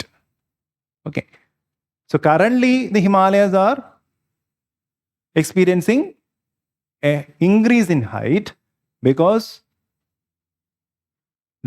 out of the two forces acting there, endogenic forces have a slight upper hand. Okay, now I can give you another example where the mountain building processes has stopped millions of years ago. Now, this is the case of Aravalli range of Rajasthan. Okay. So, നിങ്ങൾ രാജസ്ഥാനിലെ ആരവല്ലി റേഞ്ചിനെ പറ്റി കേട്ടിട്ടുണ്ടായിരിക്കാം സ്കൂളിലൊക്കെ പഠിച്ചപ്പോൾ. Okay, നിങ്ങൾ mount Abu എന്നൊക്കെ കേട്ടില്ലേ? അതൊക്കെ വരുന്നത് ഈ മലനിരകളിലാണ്, Aravalli range. Now this range, the mountain building activities for this range has stopped millions of years ago. And it is considered that during its period of might, okay, ഇതിൻ്റെ ഏറ്റവും യൂത്ത്ഫുൾ കാലഘട്ടത്തിൽ, this was in fact taller than the current day Himalayas. ഇന്നത്തെ ഹിമാലയത്തിനേക്കാൾ ഉയരത്തിലുണ്ടായിരുന്ന ഒരു മലനിരയായിരുന്നു ആരവല്ലി അതിൻ്റെ peak കാലഘട്ടത്തിൽ, അതിൻ്റെ prime കാലഘട്ടത്തിൽ. പക്ഷെ പിന്നീട് ഈ മൗണ്ടൻ ബിൽഡിംഗ് ഫോഴ്സ് നിന്നു, ഇറോഷൻ മാത്രമാണ് അവിടെ നടക്കുന്നത്. So erosion has worked on it for millions of years and reduced it into very low hills. Now it is in most part of Aravallis are made up of very low hills. ചില സ്ഥലങ്ങളിൽ ഹില്ലിയേ ഇല്ല. Okay, ഇപ്പം ഇടയ്ക്ക് എന്താണ്, ഒരു താഴെ ഭാഗത്ത് കുറച്ച് ഹില്ലുണ്ട്, പിന്നെ ഇടയ്ക്കൊക്കെ കുറച്ചൊക്കെ ഉണ്ട്, പിന്നെ കുറച്ച് ഇങ്ങനെ ഗ്യാപ്പുകളൊക്കെ ഉണ്ട്. ഓക്കെ, സോ ഇങ്ങനെയൊക്കെയാണ് ഹിൽസ് ഉള്ളത്. It is because of its age, because the mountain building activity has stopped and the exogenic agent has been working on it for millions of years, reducing it into a very low hill in most parts. Okay, so നമ്മൾ പഠിക്കുന്നത് ഈ ഒരു കാര്യങ്ങളെ പറ്റിയാണ്, ഈ ഒരു balance. അപ്പം നമ്മൾ എൻഡോജനിക് ഫോഴ്സുകളെ പറ്റി ഡീറ്റെയിൽ ആയിട്ട് പഠിക്കണം, എക്സോജനിക് ഫോഴ്സുകളെ പറ്റി പഠിക്കണം. ഇതിൽ എൻഡോജനിക് ഫോഴ്സുകളിൽ നമ്മൾ മൗണ്ടൻ ബിൽഡിംഗ് പഠിക്കും, വോൾക്കാനിസം പഠിക്കും, എർത്ത്ക്വേക്ക് പഠിക്കും. ഇനി നമുക്ക് എൻഡോജനിക് ഫോഴ്സുകളെ പറ്റിയുള്ള പഠനത്തിലേക്ക് പോകാം. എൻഡോജനിക് ഫോഴ്സുകൾ നമ്മൾ പറഞ്ഞു, it is actually associated with something which is happening from the interior of earth. ഭൂമിയുടെ ഉള്ളിൽ നിന്നും, ഈ സോളിഡ് പാർട്ട് ഓഫ് ഭൂമിയുടെ ഉള്ളിൽ നടക്കുന്ന ചില ഫിനോമിനൻസിൻ്റെ ഒരു ഔട്ട്കമാണ് നമ്മൾ കാണുന്ന എർത്ത്ക്വേക്കും വോൾക്കാനിസവും മൗണ്ടൻ ബിൽഡിംഗ് ഫോഴ്സുകളും. റൈറ്റ്. അപ്പോൾ ആദ്യം നമ്മൾ എന്തിനെ പറ്റി പഠിക്കണം? അപ്പം അങ്ങനെയാണെങ്കിൽ നമുക്ക് ആദ്യം അറിയേണ്ടത് ഇൻറ്റീരിയറിൽ എന്താണ് ഉള്ളതെന്നുള്ളത് മനസ്സിലാക്കണം. ഓക്കെ, അതിനുശേഷം ഈ ഇൻറ്റീരിയറിൽ നടക്കുന്ന ഫിനോമിന എന്താണെന്ന് മനസ്സിലാക്കണം. ആ ഫിനോമിന എങ്ങനെയാണ് ഈ പറഞ്ഞ കാര്യങ്ങൾക്കൊക്കെ കാരണമാകുന്നതെന്ന് മനസ്സിലാക്കണം. അപ്പോൾ നമ്മൾ എൻഡോജനിക് ഫോഴ്സുകളെ പറ്റി പഠിക്കാനായിട്ട് പോകുന്നത്, എൻഡോജനിക് ഫോഴ്സുകൾ ഭൂമിയുടെ ഇൻറ്റീരിയറിൽ നടക്കുന്നതാണ്. So the first agenda for us is to study about the interior of Earth. Then we need to study about the phenomenon that is responsible for ഈ ഫോഴ്സുകൾ, volcanism, earthquake and mountain building ഫോഴ്സുകൾ.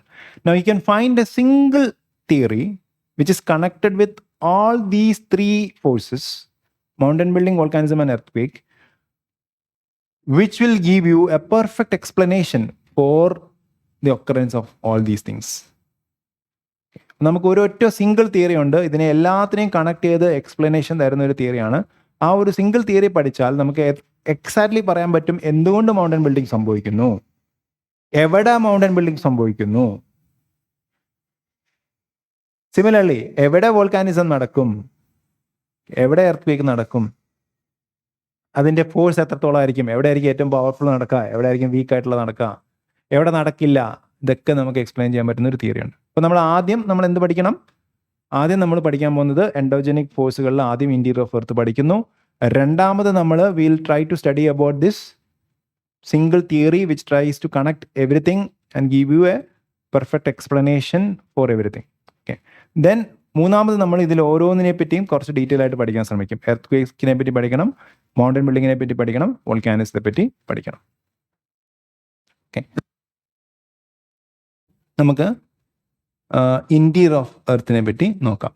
നമുക്കറിയാം നമ്മുടെ ഭൂമിയുടെ radius എന്ന് പറയുന്നത് ഏകദേശം 6400 കിലോമീറ്ററാണ് ഭൂമിയുടെ റേഡിയസ്. അപ്പം 6400 കിലോമീറ്റർ റേഡിയസ് ഉള്ള ഈ ഭൂമിയിൽ നമ്മൾ സർഫസിൽ നിന്ന് താഴേക്ക് പോകും തോറും പല പല പല മെറ്റീരിയലുകളും പല പല ഫീച്ചേഴ്സും അല്ലെങ്കിൽ പല ക്യാരക്ടറിസ്റ്റിക്സും നമുക്ക് കാണാനായിട്ട് സാധിക്കും. പക്ഷേ നമ്മൾ നോക്കിക്കഴിഞ്ഞാൽ നമ്മളൊരു കിണർ കുഴിക്കുകയാണ്. ഓക്കെ, നമ്മളൊരു കിണർ കുഴിക്കുന്നത് എത്ര മീറ്ററൊക്കെ ആഴം കാണും? ഒരു 20 മീറ്ററോ. ഓക്കെ, ഒരു 30 മീറ്ററൊക്കെ മാക്സിമം ആഴമുള്ള കിണറുകൾ കാണത്തുള്ളൂ. നമ്മളൊരു കുഴൽ കിണറുകൾ കുഴിക്കുകയാണ്. ഓക്കെ, അപ്പോൾ അതൊരു 50, 100, 120 മീറ്ററൊക്കെ ആഴമുള്ള കുഴൽക്കിണറുകളായിരിക്കും. അതായത് നമുക്ക് ഭൂമിയുടെ, പക്ഷേ ഈ 6400 മുന്നിൽ ഈ 150 മീറ്റർ 200 മീറ്റർ ഒക്കെ കുഴിച്ചിട്ട് വല്ല കാര്യമുണ്ടോ? ഇല്ല. ഇപ്പം നമ്മുടെ ഇൻറ്റീരിയറിനെ പറ്റി നമുക്ക് എങ്ങനെ പഠിക്കാം എന്നാണ് ആദ്യത്തെ ചോദ്യം.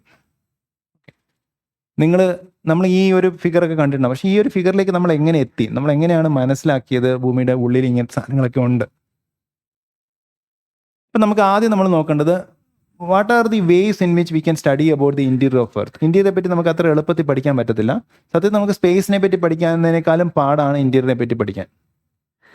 ഓക്കെ, കാരണം സ്പേസിലോട്ട് നമുക്ക് പിന്നെയും നമുക്ക് ആക്സസ് ചെയ്ത് പോകാൻ പറ്റും, പക്ഷേ നമുക്ക് ഉള്ളിലേക്ക് നമുക്ക് അധികം അങ്ങനെ പോകാനായിട്ട് സാധിക്കില്ല. So first thing will see എങ്ങനെയാണ് നമുക്ക് ഇന്ത്യയെ പറ്റി മനസ്സിലാക്കാൻ സാധിക്കാം.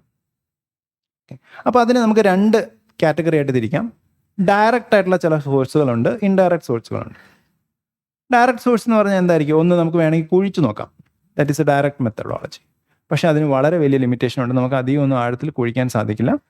ഭൂമിയിൽ നമ്മൾ ഇതുവരെ കുഴിച്ചതിൽ ഏറ്റവും ഡീപ്പസ്റ്റ് ആയിട്ടുള്ള ഒരു കുഴി എന്ന് പറയുന്നത് ആർട്ടിക് ഓഷനിൽ നമ്മൾ കുഴിച്ച ഒരു കോള ഡീപ്പ് എന്ന് പറയുന്ന സാധനമാണ്. അത് വെറും 12 കിലോമീറ്റർ ഉള്ളൂ.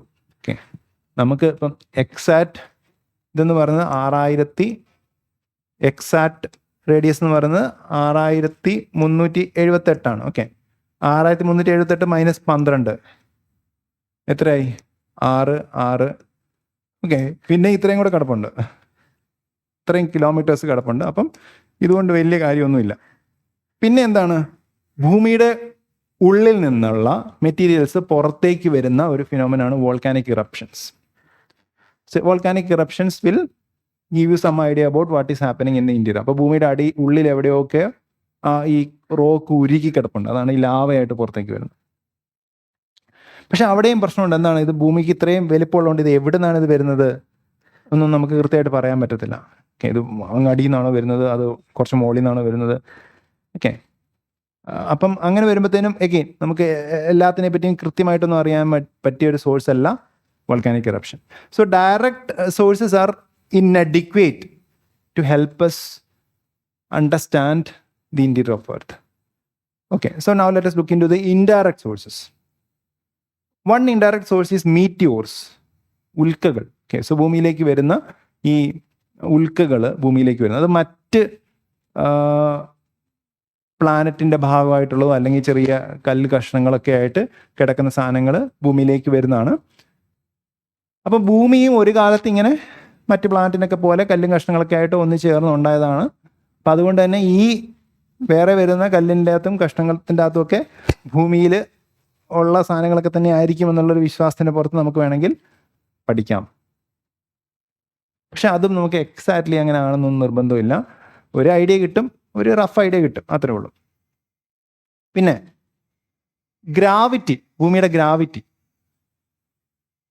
ഗ്രാവിറ്റി നമ്മൾ നോക്കുകയാണെങ്കിൽ എല്ലായിടത്തും ഒരുപോലെ അല്ല എന്ന് നമുക്ക് കാണാൻ സാധിക്കും. ചെറിയ വ്യത്യാസങ്ങളുണ്ട്. ഒന്ന്, പോൾസിൻ്റെ അവിടെ കുറച്ച് കൂടുതലാണ് ഗ്രാവിറ്റി, പോൾസിൽ. ഓക്കെ, ഇപ്പോൾ പോൾസിൽ 10 മീറ്റർ പെർ സെക്കൻഡ് സ്ക്വയർ ആണ് ഗ്രാവിറ്റി എങ്കിൽ average gravity 9.8 metre per second square ആണ് ഭൂമിയിൽ. അപ്പോൾ അതിനർത്ഥം എന്താണ്? പോൾസ് കുറച്ചുകൂടെ സെൻറ്റർ ഓഫ് എർത്തിലേക്ക് അടുത്താണ് നിൽക്കുന്നതെന്നാണ് നമുക്ക് മനസ്സിലാക്കാൻ സാധിക്കുക. It gives you an idea that ഭൂമിക്ക് ഒരു ബൾജ് ഉണ്ട്. ഇക്വേറ്ററിൻ്റെ അവിടെ കുറച്ച് ബൾജ്ഡായിട്ടാണ് ഇരിക്കുക, അതുപോലെ പോൾസിൻ്റെ അവിടെ കുറച്ച് പരന്നാണ് ഇരിക്കുക. ഓക്കെ, അപ്പോൾ പോളും ഇക്വേറ്ററും തമ്മിൽ റേഡിയസിൽ ഒരു 70 കിലോമീറ്ററിൻ്റെ ഡിഫറൻസ് ഉണ്ട്. Poles are 70 kilometre closer to the earth centre compared to the equator. Okay, so this information we are getting from what? This information we are getting from the gravity variations. Okay, and the distance, thereby we will get an idea about the center to surface distance. Center and surface ലേക്കുള്ള ഡിസ്റ്റൻസിൻ്റെ ഒരു variation നമുക്ക് മനസ്സിലാക്കാൻ സാധിക്കും. പക്ഷെ അവിടെയും നമുക്ക് limitations ഉണ്ട്. We are not getting a full idea about all these various features in the interiors. പിന്നെ മാഗ്നറ്റിക് ഫീൽഡ് വെച്ച് വേണമെങ്കിൽ പഠിക്കാം. അത് മാഗ്നറ്റിക് ഫീൽഡ് വെച്ചിട്ട് പഠിക്കാൻ ശ്രമിക്കുന്നത് നമ്മൾ ചില മാഗ്നറ്റിക് മെറ്റീരിയൽസ് ഭൂമിയുടെ ഉള്ളിലുള്ള മാഗ്നറ്റൈറ്റ് പോലുള്ള മാഗ്നറ്റിക് മെറ്റീരിയൽസിനെ പറ്റി പഠിക്കുമ്പം നമുക്ക് കുറച്ച് ഐഡിയ കിട്ടും. പക്ഷേ പ്രശ്നം എന്ന് വെച്ചാൽ പല മാഗ്നറ്റിക് മെറ്റീരിയൽസും ഒരു പർട്ടിക്കുലർ ടെമ്പറേച്ചറിന് മുകളിലേക്ക് പോകുമ്പോഴത്തേന് അതിൻ്റെ മാഗ്നറ്റിസം നഷ്ടപ്പെടും. ഓക്കെ, സോ മാഗ്നറ്റൈറ്റ് എന്ന് പറയുന്ന മെറ്റീരിയലിന് 500 ഡിഗ്രി സെൽഷ്യസിന് മുകളിൽ മാഗ്നറ്റിസം ഇല്ല. അപ്പോൾ ഭൂമിയുടെ അടിയിൽ എന്തായാലും 500 ഡിഗ്രി സെൽഷ്യസിന് മുകളിലുള്ള സ്ഥലങ്ങളുണ്ടാവും. അപ്പോൾ അവിടെയൊക്കെ ഇപ്പോൾ ഭൂമിയുടെ കോറിൽ മാഗ്നറ്റൈറ്റ് ഉണ്ടെങ്കിലും ആ മാഗ്നറ്റൈറ്റിന് മാഗ്നറ്റിക് പ്രിൻസിപ്പിൾസ് ഉണ്ടാവില്ല, കാരണം അവിടെ ടെമ്പറേച്ചേഴ്സ് കൂടുതലായിരിക്കും. സോ അവിടെ അപ്പോൾ ഇതെല്ലാം പതിയെ നമ്മൾ ഒരു ഫെയിലിയറിലേക്കാണ് പോകുന്നത്. നമ്മൾ ഡയറക്റ്റ്ലി കുഴിക്കാൻ നോക്കി പറ്റുന്ന കാര്യമായിട്ട് 12 കിലോമീറ്റർ പറ്റുള്ളൂ. പിന്നെ വോൾക്കാനിക് ഇറപ്ഷൻ നമുക്കത് അറിയില്ലാതെ എവിടെ നിന്നാണ് എക്സാക്ട്ലി വരുന്നതെന്ന് അത് വിട്ടു. ഓക്കെ, എല്ലാത്തിൽ നിന്നും കുറച്ച് ഇൻഫർമേഷൻ കിട്ടുന്നുണ്ട്. ഓക്കെ, അല്ലെങ്കിൽ ഏതെങ്കിലും ഒരു ഭാഗത്തിൻ്റെ ഇൻഫർമേഷൻ കിട്ടുന്നുണ്ട്. മീറ്റിയോർസിൻ്റെ അകത്ത് ലിമിറ്റേഷൻ ഉണ്ട്. പിന്നെ ഗ്രാവിറ്റി വെച്ചിട്ട് നമ്മൾ മനസ്സിലാക്കി പോൾസിൽ ഗ്രാവിറ്റി കൂടുതലാണ്. അപ്പം ഓക്കെ, പോൾസിന് അവിടെ ഡയമീറ്റർ കുറച്ച് കുറവാണ്, അവിടെ ഒരു പരന്നാണ് ഇരിക്കുന്നത്, അത് മനസ്സിലാക്കി. പിന്നെ മാഗ്നറ്റിസം വെച്ചിട്ട് ചില കാര്യങ്ങൾ നമുക്ക് മനസ്സിലാക്കാൻ സാധിച്ചു. പക്ഷേ എന്നിരുന്നാലും വളരെ ഇൻറ്റീരിയറിലേക്കുള്ള കാര്യങ്ങൾ നമുക്ക് മനസ്സിലാക്കാൻ സാധിക്കില്ല, ബിക്കോസ് അവിടെ ടെമ്പറേച്ചർ കൂടുതലാണ്. മാഗ്നറ്റിക് മെറ്റീരിയൽസിന് അവിടെ ഈ പ്രോപ്പർട്ടി നഷ്ടപ്പെടുകയാണ്. Then comes something which is going to help us understand the interior of Earth in detail. This is seismic waves. എർത്ത്ക്വേക്കുമായി ബന്ധപ്പെട്ട് ഭൂമിയിൽ ഉണ്ടാകുന്ന സീസ്മിക് വേവ്സ് ആണ് ഭൂമിയുടെ ഇന്റീരിയറിനെ പറ്റി പഠിക്കാൻ നമ്മളെ ഏറ്റവും അധികം സഹായിച്ച ഘടകം. ഓക്കെ, എങ്ങനെ?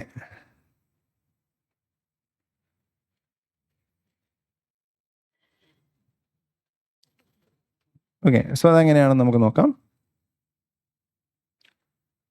അപ്പം ഭൂമിയിൽ നമ്മൾ കുറച്ച് കഴിയുമ്പം പഠിക്കും ഭൂമിയുടെ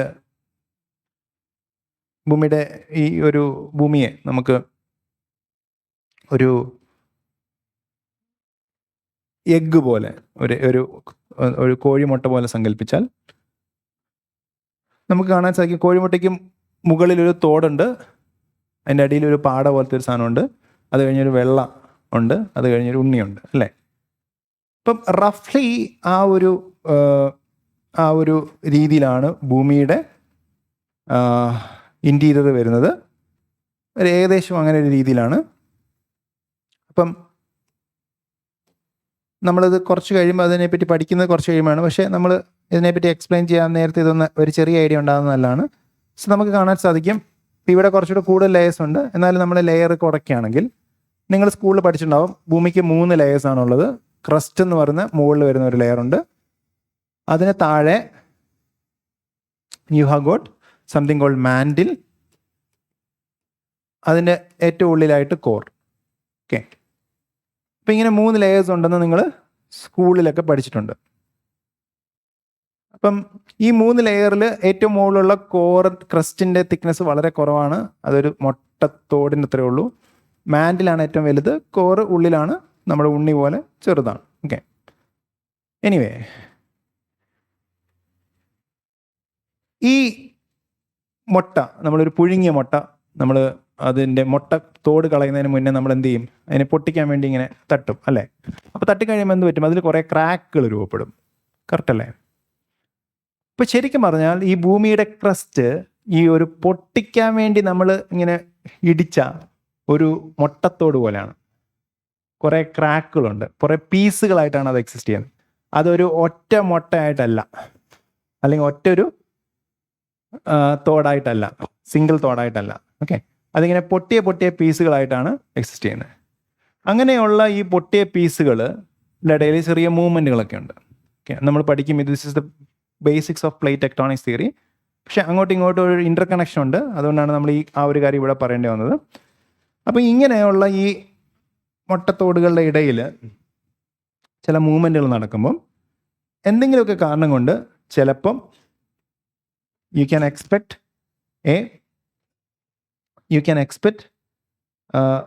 എന്തെങ്കിലും ഒരു ഫ്രിക്ഷനോ എന്തെങ്കിലും കൊണ്ട് ചിലപ്പം ഈ മൂവ്മെൻ്റ് ഒന്ന് സ്റ്റോപ്പ് ചെയ്യാം.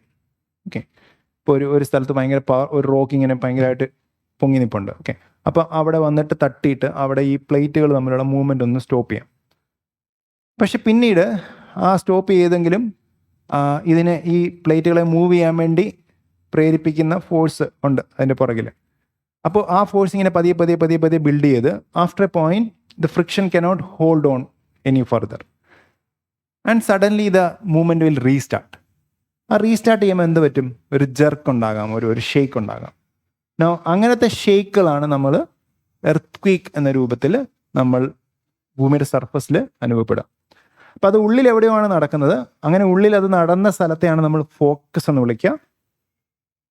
ഈ എക്സാക്ട്ലി ആ മൂവ്മെന്റ് നടന്ന സ്ഥലത്തിന് അതിൻ്റെ മുകളിൽ, അതിൻ്റെ വെർട്ടിക്കലി മുകളിൽ വരുന്ന സ്ഥലത്തിനാണ് നമ്മൾ എപ്പി സെന്റർ, സർഫസിൽ വരുന്ന സ്ഥലമാണ് എപ്പി സെന്റർ. ഓക്കെ, ഇത് നമ്മൾ സ്കൂളിൽ പഠിച്ചിട്ടുള്ള കാര്യമായിരിക്കും. ഇനി ഈ ഫോക്കസിൽ നിന്ന് ഭൂമിയുടെ എല്ലാ ഭാഗത്തേക്കും സീസ്മിക് വേവുകൾ സഞ്ചരിക്കും. Okay, so you can expect movement of seismic waves in all directions from this particular focus. Okay, ആ ഷേക്കിൻ്റെ എലമെൻ്റ് ആയിട്ട്, ഇപ്പോൾ നമ്മളൊരു വെള്ളത്തിലേക്ക് ഒരു കല്ലെടുത്തിട്ട് കഴിഞ്ഞാൽ ഒരു റിപ്പിൾ എഫക്റ്റ് ഉണ്ടാവില്ലേ, അതിങ്ങനെ എല്ലായിടത്തേക്കും മൂവ് ചെയ്യത്തില്ലേ, അങ്ങനത്തെ ഒരു മൂവ്മെൻറ്റ് ഇവിടെ നിന്നും സംഭവിക്കും. ഈ വേവുകൾ ഭൂമിയിലുടനീളം സഞ്ചരിക്കില്ലേ, ഈ വേവുകളാണ് നമ്മളെ ഭൂമിയുടെ ഇൻറ്റീരിയറിനെ പറ്റി പഠിക്കാനായിട്ട് സഹായിക്കുന്ന വേവ്സ്. ഈ വേവുകളെ നമുക്ക് രണ്ടായിട്ട് തരംതിരിക്കാം. ഒന്ന് ഭൂമിയുടെ ഉള്ളിലൂടെ സഞ്ചരിക്കുന്ന ബോഡി വേവ്സ്. പിന്നെ ഈ വേവുകൾ സർഫസിൽ വന്നു കഴിഞ്ഞാൽ സർഫസിലൂടെ അത് സഞ്ചരിക്കും, അത് സർഫസ് വേവ്സ്. അപ്പം ഇതിൽ സർഫസ് വേവ്സിനെ പറ്റി നമ്മളിപ്പോൾ പഠിക്കുന്നില്ല. നമുക്ക് ഭൂമിയുടെ ഇൻറ്റീരിയറിനെ പറ്റി പഠിക്കാൻ സഹായിക്കുക ആരായിരിക്കും? ഈ ബോഡിയിലൂടെ പോകുന്ന വേവ്സ് ആണ് body waves. So we are going to study about body waves to understand the interior of earth. Okay, so ഈ ബോഡി വേവ്സിനെ പറ്റി മനസ്സിലായാൽ നമുക്ക് ഇൻറ്റീരിയറിനെ പറ്റി മനസ്സിലാക്കാൻ സാധിക്കും. So body waves are divided into 2 types, primary and the secondary waves. Okay, so 2 waves ആയിട്ട് നമ്മൾ തിരിക്കുന്നു, പ്രൈമറി ആൻഡ് സെക്കൻഡറി വേവ്സ്. ഈ 2 വേവുകളുടെയും ഫീച്ചേഴ്സ് ഡിഫറെൻ്റ് ആണ്. ഒന്ന്, പേര് സൂചിപ്പിക്കുന്ന പോലെ പ്രൈമറി വേവ്, അത് ആദ്യം ഉണ്ടാകുന്ന ഒരു വേവാണ്. That's a fast wave compared to the secondary wave. It's moves faster. Okay, അപ്പോൾ ഈ ഒരു സ്ഥലത്ത് ആദ്യം എത്തുന്ന എപ്പോഴും എന്തായിരിക്കും? പ്രൈമറി വേവ് ആയിരിക്കും. ഇപ്പം നിങ്ങളിപ്പം വേറെ ദൂരെ എവിടെയോ ഏതെങ്കിലും ഒരു സ്ഥലത്ത് ഒരു എർത്ത്ക്വേക്ക് ഉണ്ടായി, അപ്പം നിങ്ങളിവിടെ ഷേക്ക് അനുഭവപ്പെട്ടില്ലെങ്കിലും സത്യത്തിൽ ആ വേവ് ഇവിടെ വരുന്നുണ്ട്. ഓക്കെ, സോ ഭൂമിയിൽ എവിടെ എർത്ത്ക്വേക്ക് ഉണ്ടായാലും ആ വേവ് ഭൂമിയിലുടനീളം സഞ്ചരിക്കും. പക്ഷേ അടുത്തുള്ള സ്ഥലങ്ങളിലായിരിക്കും ഡിസ്ട്രക്ഷൻ നടക്കാം. ഇപ്പോൾ സപ്പോസ് ഇപ്പോൾ ഹിമാലയത്തിൽ എർത്ത്ക്വേക്ക് ഉണ്ടായി, അപ്പം അത് കേരളത്തിൽ അതിൻ്റെ സീസ്മിക് വേവ് വരും, പ്രൈമറി വേവ് വരും. ഓക്കെ, ഇപ്പോൾ പി വേവ് ആയിരിക്കും ആദ്യം വരിക, പ്രൈമറി വേവ് ആദ്യം വരുന്ന വേവ് ആയതുകൊണ്ടാണ് നമ്മളതിനെ പ്രൈമറി വേവ് എന്ന് വിളിക്കുക. പിന്നീട് സെക്കൻഡറി വേവ് വരും, രണ്ടാമത് വരുന്ന വേവ്. ഇത് തമ്മിലുള്ള വ്യത്യാസം എന്താണെന്ന് പറഞ്ഞാൽ, primary wave is like sound waves. It can travel through solid, liquid and gases. Solid എല്ലാ ഫേസുകളുടെയും എല്ലാ സ്റ്റേറ്റുകളുടെയും സഞ്ചരിക്കാൻ സാധിക്കുന്നതാണ് P wave. On the other hand U have got S waves which can only travel through solids. Now if you look at the wave propagation, primary waves are longitudinal waves. That is, they move parallel to the direction of motion. Okay, so ഇങ്ങനെയാണ് അവർ move ചെയ്ത് പോവാം മുന്നോട്ട്. On the other hand, you have got S waves. It is transverse. It vibrate perpendicular to the direction of motion. Okay, so മുന്നോട്ടാണ് ഇത് പോകുന്നത്, പക്ഷെ അതിനെ perpendicular to the direction of motion it will be moving. So you have got, we can represent these waves with help of a figure. Okay, so this is primary wave. Primary waves എങ്ങനെയാണ് move ചെയ്യുന്നത്? ഇങ്ങനെയാണ് move ചെയ്യുക, parallel to the direction of motion. This secondary wave is moving like this. Now, primary waves moves through all the states, solid, liquid and gases. Secondary waves moves only through the solid. Okay, which one is faster? Primary is faster. Now, with the help of these basic characteristics, you can see that if you try to record these waves after an earthquake happening at a particular location, we can see that at certain parts of Earth, we don't receive secondary waves, right? Okay, so now those areas where we don't receive a particular wave is called a shadow zone. അപ്പം ഭൂമിയിൽ ഏതെങ്കിലും ഇപ്പോൾ ഒരു earth quake ഉണ്ടായി, ആ earth ക്വേക്കിൻ്റെ wave ഭൂമിയിലുടനീളം സഞ്ചരിക്കുന്നുണ്ട്. പക്ഷേ ആ wave ഏതെങ്കിലും സ്ഥലത്ത് വന്നില്ലെങ്കിൽ അതിനെ ഷാഡോ സോൺ എന്ന് വിളിക്കും. ഓക്കെ, ഇതിൽ എസ് വേവിൻ്റെ ഷാഡോ സോൺ നോക്കിക്കഴിഞ്ഞാൽ you can see that S wave, ഇവിടെ ഒരു എർത്ത് ക്വേക്ക് സംഭവിക്കുന്നു. ആ എർത്ത് ക്വേക്കിൽ നിന്ന് വേവുകൾ എല്ലാ ഭാഗങ്ങളിലേക്കും സഞ്ചരിക്കുകയാണ്. ഓക്കെ, ഭൂമിയുടെ എല്ലാ ഡയറക്ഷനിലേക്കും സഞ്ചരിക്കുന്നു. അപ്പം ഭൂമിയുടെ ഓക്കെ, അപ്പം ഇപ്പുറത്തേക്ക് പോകണമെങ്കിൽ ഭൂമിയുടെ ഉള്ളിലൂടെ കയറി പോകണ്ടേ. പക്ഷേ ഭൂമിയുടെ ഉള്ളിൽ എവിടെയോ ഒരു സോളിഡ് ആയിട്ടുള്ള ഏരിയ ഉണ്ട്, എവിടെയോ ഒരു ലിക്വിഡ് ആയിട്ടുള്ള ഏരിയ ഉണ്ട്. അപ്പോൾ ഈ എസ് വേവിന് അതിൻ്റെ അകത്തോട്ട് കയറാൻ പറ്റുമോ? ഇല്ല. അപ്പം എസ് വേവ് അതിൻ്റെ ചുറ്റിനും മാത്രമേ പോകത്തുള്ളൂ, അതിൻ്റെ ഉള്ളിലേക്ക് കയറത്തില്ല. അതിൻ്റെ ഉള്ളിലേക്ക് കയറിയാലേ അതിന് അപ്പുറത്തെ സൈഡിൽ എത്താൻ പറ്റത്തുള്ളൂ. സോ ഭൂമിയുടെ ഉള്ളിൽ എവിടെയോ ഒരു ലിക്വിഡ് ലെയർ ഉള്ളത് കൊണ്ട് S waves will be recorded only till 1.5 degrees Celsius, not degree Celsius, 1.5 degree angle from the point where the earthquake occurred in both direction. രണ്ട് ഡയറക്ഷനിലും 105 ഡിഗ്രിക്ക് ശേഷമുള്ള ഭാഗത്ത് എർത്ത് ബന്ധപ്പെട്ടുള്ള എസ് വേവ്സ് വരില്ല. So this is the shadow zone of S wave. S വേവിൻ്റെ shadow zone ആണ് ഈ കാണുന്നത്. അത് എത്രയുണ്ട്? ഓക്കെ, സോ 105 ഒരു ഡയറക്ഷനിൽ, 105 വേറെ ഡയറക്ഷൻ, ഇത്രയും പോകുന്നുണ്ട്. അപ്പോൾ 210 പോകുന്നുണ്ട്. ബാക്കി 360 210 വരുന്നുള്ളൂ. ബാക്കി എത്രയുണ്ട്? 150. ഓക്കെ, സോ 150 ഡിഗ്രി, ഇത് എത്രയാണ്? 150 ഡിഗ്രിയാണ്. So this 150 degree is a shadow zone for S wave. ഇതിൽ നിന്ന് നമുക്ക് എന്ത് മനസ്സിലായി? ഭൂമിയുടെ ഉള്ളിൽ ഒരു ലിക്വിഡ് ലെയർ ഉണ്ട് എന്ന് നമുക്ക് കൃത്യമായി മനസ്സിലായി. ഇനി ഓക്കെ, എസ് വേവിൻ്റെ കേസിൽ ഇങ്ങനെയാണെങ്കിൽ പി വേവിൻ്റെ കേസിൽ നമുക്കറിയാം അത് ലിക്വിഡിലൂടെയും സഞ്ചരിക്കും. പക്ഷേ ലിക്വിഡിലൂടെ സഞ്ചരിക്കുമെങ്കിലും സോളിഡിൽ നിന്ന് ലിക്വിഡിലേക്ക് ഒരു വേവ് സഞ്ചരിക്കുമ്പോൾ അവിടെ എന്ത് സംഭവിക്കുന്നു? റിഫ്രാക്ഷൻ. അത് നേരെയല്ല പോവുക, ഒരു ആംഗിൾ ഉണ്ടാക്കും. ഓക്കെ, ഒന്ന് വളയും. ആ വളവ് കൊണ്ട് പി വേവും ഒരു ഷാഡോ സോൺ ഉണ്ടാക്കും. സോ പി വേവ് ഇതിൻ്റെ ഉള്ളിൽ കയറുന്നു, പക്ഷേ ഇത് ഈ സോളിഡിൽ നിന്ന് ലിക്വിഡിലേക്ക് കയറിയുമ്പോൾ അത് റിഫ്രാക്റ്റഡ് ആയി, പിന്നെ തിരിച്ച് ഈ ലിക്വിഡിൽ നിന്ന് സോളിഡിലേക്ക് ഇറങ്ങുമ്പോൾ വീണ്ടും റിഫ്രാക്റ്റഡ് ആയി. So this will lead to a situation where ഈ 2 തവണ വളഞ്ഞ് പോയതുകൊണ്ട് ഭൂമിയിൽ ഒരു ചെറിയ ഭാഗത്ത് പി വേവും വരില്ല. ഓക്കെ, അപ്പോൾ പി വേവ് 105 ഡിഗ്രി വരെ 2 ഡയറക്ഷനും വരുന്നു. പിന്നീട് 105 മുതൽ 45 ഡിഗ്രി വരെ, 145 ഡിഗ്രി വരെയുള്ള സ്ഥലത്ത് അതില്ല 2 ഡയറക്ഷനിലും. പിന്നീട് ഈ ഉള്ളിലൂടെ വളഞ്ഞ് തിരിഞ്ഞ് പോയ സാധനം തിരിച്ച് എത്തുമ്പോഴത്തേനും 145 ഡിഗ്രി കഴിയുമ്പോൾ മുതൽ അത് വീണ്ടും റീഅപ്പിയർ ചെയ്യും. ഓക്കെ, സോ ഇതിന് ഒരു ഷാഡോ സോൺ ഉണ്ട്. എത്രയാണ്? ഇവിടെ ഒരു 40 ഡിഗ്രിയും ഇവിടെ ഒരു 40 ഡിഗ്രിയും. So it has ഗോട്ടൻ, P wave has ഗോട്ടൻ 80 degree shadow zone. Okay, 2 ഡയറക്ഷനിലായിട്ട് ഒരു 80 ഡിഗ്രി ഏരിയാസിലേക്ക് പി വേവ് വരില്ല. ഇത് ഏറ്റവും സിമ്പിളായിട്ട് എങ്ങനെയാണ് ഈ വേവിൻ്റെ ക്യാരക്ടറിനെ ബേസ് ചെയ്തിട്ട് നമുക്ക് ഉള്ളിലുള്ള ലെയർ സോളിഡ് ആണോ ലിക്വിഡ് ആണോ എന്നൊക്കെ പറയാൻ പറ്റുന്നതാണ്. അതേപോലെ ഡെൻസിറ്റിയിലൊക്കെ എന്തെങ്കിലും വ്യത്യാസം വന്നു കഴിഞ്ഞാൽ ഇതിന് റിഫ്രാക്ഷൻ, ചെറിയ ഒരു ഡിസ്കണ്ടിന്യൂറ്റി വരുമ്പം എന്തെങ്കിലുമൊക്കെ വളവും തിരിവൊക്കെ വരും ഈ വേവിന്. സോ ഓൺ ദാറ്റ് ബേസിസ് നിങ്ങൾക്ക് കൃത്യമായിട്ട് ഉള്ളിൽ എത്ര ലെയർ ഉണ്ടെന്ന് പഠിക്കാനായിട്ട് സാധിക്കും. നമ്മൾ അതിൻ്റെ അകത്ത് ഓരോന്നിനെ സ്പെസിഫിക് ഡീറ്റെയിലേക്ക് പോകണമെന്നില്ല. You have a larger understanding that this difference in the characteristics of the waves and the corresponding,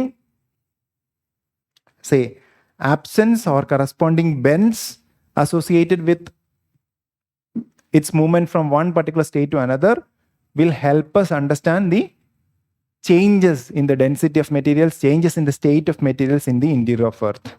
So അതിൻ്റെ ബേസിസിൽ നമുക്ക് എന്ത് കണ്ടെത്താൻ സാധിക്കും? we'll be able to find the ഇന്റീരിയറിലുള്ള വേരിയസ് ലെയേഴ്സിനെ നമുക്ക് മനസ്സിലാക്കാനായിട്ട് സാധിക്കും. ഓക്കെ, സോ ഇതിൻ്റെ ബേസിസിൽ നമ്മൾ മനസ്സിലാക്കി ഇതിൻ്റെ ഉള്ളിൽ പല സ്ഥലങ്ങളിൽ നിന്നും പലയിടത്തേക്ക് മൂവ് ചെയ്യുമ്പം ഇങ്ങനെ ചെറിയ ചെറിയ ഡിഫറൻസുകൾ വരുന്നുണ്ട്. ഓക്കെ, ഇപ്പം നമ്മൾ കണ്ട ഏറ്റവും പ്രധാനപ്പെട്ട ഡിഫറൻസ് ആണ് സോളിഡ് ലിക്വിഡ് ഫേസിൻ്റെ ഡിഫറൻസ് ആണ്. അതുകൂടാണ്ട് ഡെൻസിറ്റി വൈസിലുള്ള ഡിഫറൻസുകളും വരും. ഓക്കെ, സോ അതിൻ്റെ ബേസിസിൽ നമ്മളിങ്ങനെ ഈ ചെരിവുകൾ ഉണ്ടാകുന്ന ഈ വ്യത്യാസങ്ങൾ കാണപ്പെടുന്ന സ്ഥലങ്ങളെ നമ്മൾ ഡിസ്കണ്ടിന്യൂറ്റി എന്ന് വിളിക്കുന്നു. അപ്പോൾ അങ്ങനെ കുറേ ഡിസ്കണ്ടിന്യൂറ്റികൾ കണ്ടുപിടിച്ചു. ഓക്കെ, നമ്മൾ എക്സാക്ട് പേരുകൾ നിങ്ങളിപ്പോൾ പഠിക്കണമെന്നില്ല. ഓക്കെ, ആ ഡിസ്കണ്ടിന്യൂറ്റിനെ ബേസ് ചെയ്തിട്ട് നമ്മൾ ഇതിൻ്റെ ഉള്ളിലുള്ള ലെയറുകൾ കണ്ടുപിടിച്ചു. ഓക്കെ, സോ ഇതിനുള്ളിൽ നമുക്ക് ഇപ്പോൾ പറഞ്ഞതിനെ ബേസ് ചെയ്തിട്ട് നമുക്ക് primarily we can divide the earth's interior into crust, mantle and core. അതിൽ തന്നെ വീണ്ടും നമ്മൾ ഡിവിഷൻ വെക്കുന്നുണ്ട്. ക്രസ്റ്റിനെ നമുക്ക് അപ്പർ ലോവർ ക്രസ്റ്റ് എന്ന് പറഞ്ഞ് രണ്ടായിട്ട് തിരിക്കാം. മാൻഡിലിനെയും വീണ്ടും അപ്പർ മാൻഡിൽ ലോവർ മാൻഡിൽ എന്ന് പറഞ്ഞ് രണ്ടായിട്ട് തിരിക്കാം.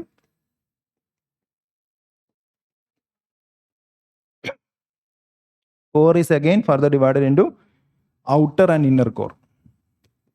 Okay, outer and inner core. So ഇവിടെ എല്ലാം എന്താണ്, ഇവിടെ എല്ലാം ചെറിയ ചെറിയ ഈ വേവിന് ചെറിയ ചെറിയ ഡിസ്കണ്ടിന്യൂറ്റീസ് വരുന്നുണ്ട്, ചെറിയ ചെറിയ തിരിവുകളും വളവുകളും ഒക്കെ വരുന്നുണ്ട്. അതിനർത്ഥം എന്താണ്, അവിടെ എന്തോ ഒരു പർട്ടിക്കുലർ സെറ്റ് ഓഫ് ഫീച്ചേഴ്സ് ഉള്ള മെറ്റീരിയൽ ലെയറിൽ നിന്ന് വേറൊരു സെറ്റ് ഓഫ് മെറ്റീരിയലിലേക്ക് കയറുകയാണ്. അതുകൊണ്ടാണ് അവിടെ വളവും തിരിവൊക്കെ വരുന്നത്. അപ്പം ഇങ്ങനെ നമ്മൾ ഉള്ളിനെ പറ്റി പഠിച്ച് നമ്മളിങ്ങനെ 6 ലെയേഴ്സായിട്ട് ഐഡൻറ്റിഫൈ ചെയ്തു. പിന്നെ ഇതിനകത്ത് നമ്മൾ മനസ്സിലാക്കിയ ഒരു കാര്യമാണ്, ഈ ഏറ്റവും ഉള്ളിലുള്ള ലെയർ ഉണ്ടല്ലോ, inner core. Inner core solid ആണ് എന്ന് നമ്മൾ മനസ്സിലാക്കുന്നു, എന്നാൽ ഔട്ടർ കോറ് ലിക്വിഡുമാണ്. അതിന് കാരണമായിട്ട് നമ്മൾ പറയുന്നത്, ഇന്നർ കോർ എന്ന് പറഞ്ഞാൽ ഭയങ്കരമായ പ്രഷറുള്ള സ്ഥലമാണ്, ഭയങ്കര പ്രഷറുള്ള സ്ഥലമാണ്. Okay, very high pressure. അപ്പോൾ പ്രഷർ കൂടുമ്പോൾ എന്ത് സംഭവിക്കുന്നു, മെൽറ്റിംഗ് പോയിന്റ് കൂടുന്നു. അതുകൊണ്ട് തന്നെ ഇന്നർ കോറിൽ ഇൻഫാക്ട് ഏറ്റവും ടെമ്പറേച്ചർ കൂടുതലുള്ള അവിടെ ആണെങ്കിലും പ്രഷർ ഭയങ്കര ഹൈ ആയതുകൊണ്ട് it will be the melting points will be so high that materials will exist in solid form. Okay, so ഇങ്ങനെ നമ്മൾ ലെയറുകളായിട്ട് ഭൂമിനെ മനസ്സിലാക്കി. ഓക്കെ, ഇനി ഇതിൻ്റെ ബേസിസിൽ നമുക്ക് ഭൂമിയുടെ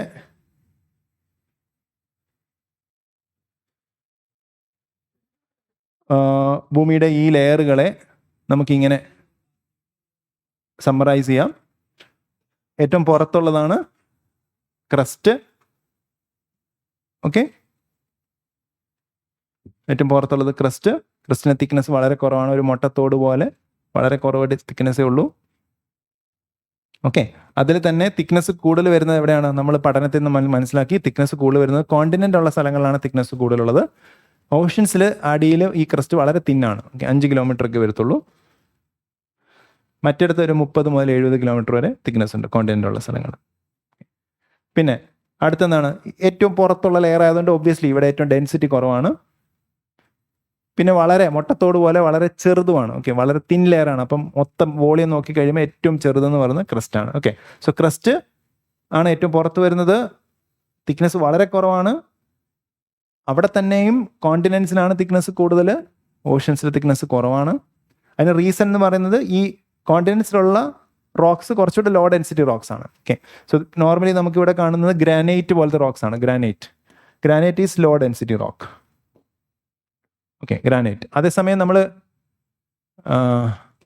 കടലിൽ കാണുന്ന ബസാൾട്ട് എന്ന് പറയുന്ന റോക്കാണ്. രണ്ടും വോൾക്കാനിക് റോക്സ് ആണ്, പക്ഷെ ബസാൾട്ട് എന്ന് പറയുന്ന റോക്ക് കറുത്ത കളറുള്ള റോക്കാണ്. അത് കുറച്ചുകൂടെ ഡെൻസിറ്റി കൂടുതലുള്ള റോക്കാണ്, വെയിറ്റ് കൂടുതലാണ് അതിന് കുറച്ചുള്ളെങ്കിലും. അപ്പം ഡെൻസിറ്റി കുറവുള്ള continental area which is primarily made up of granite, density കൂടുതലുള്ള oceanic area which is primarily made up of basalt. Okay, and the thickness, the continental areas will be slightly slightly higher thickness compared to the oceanic areas. Oceanic areas have they are very narrow areas. The crust regions of oceans are very narrow, only 5 kilometer or 10 kilometer in thickness, while the continents have more thickness of 30 to 70 kilometers. Now this is the smallest region. Now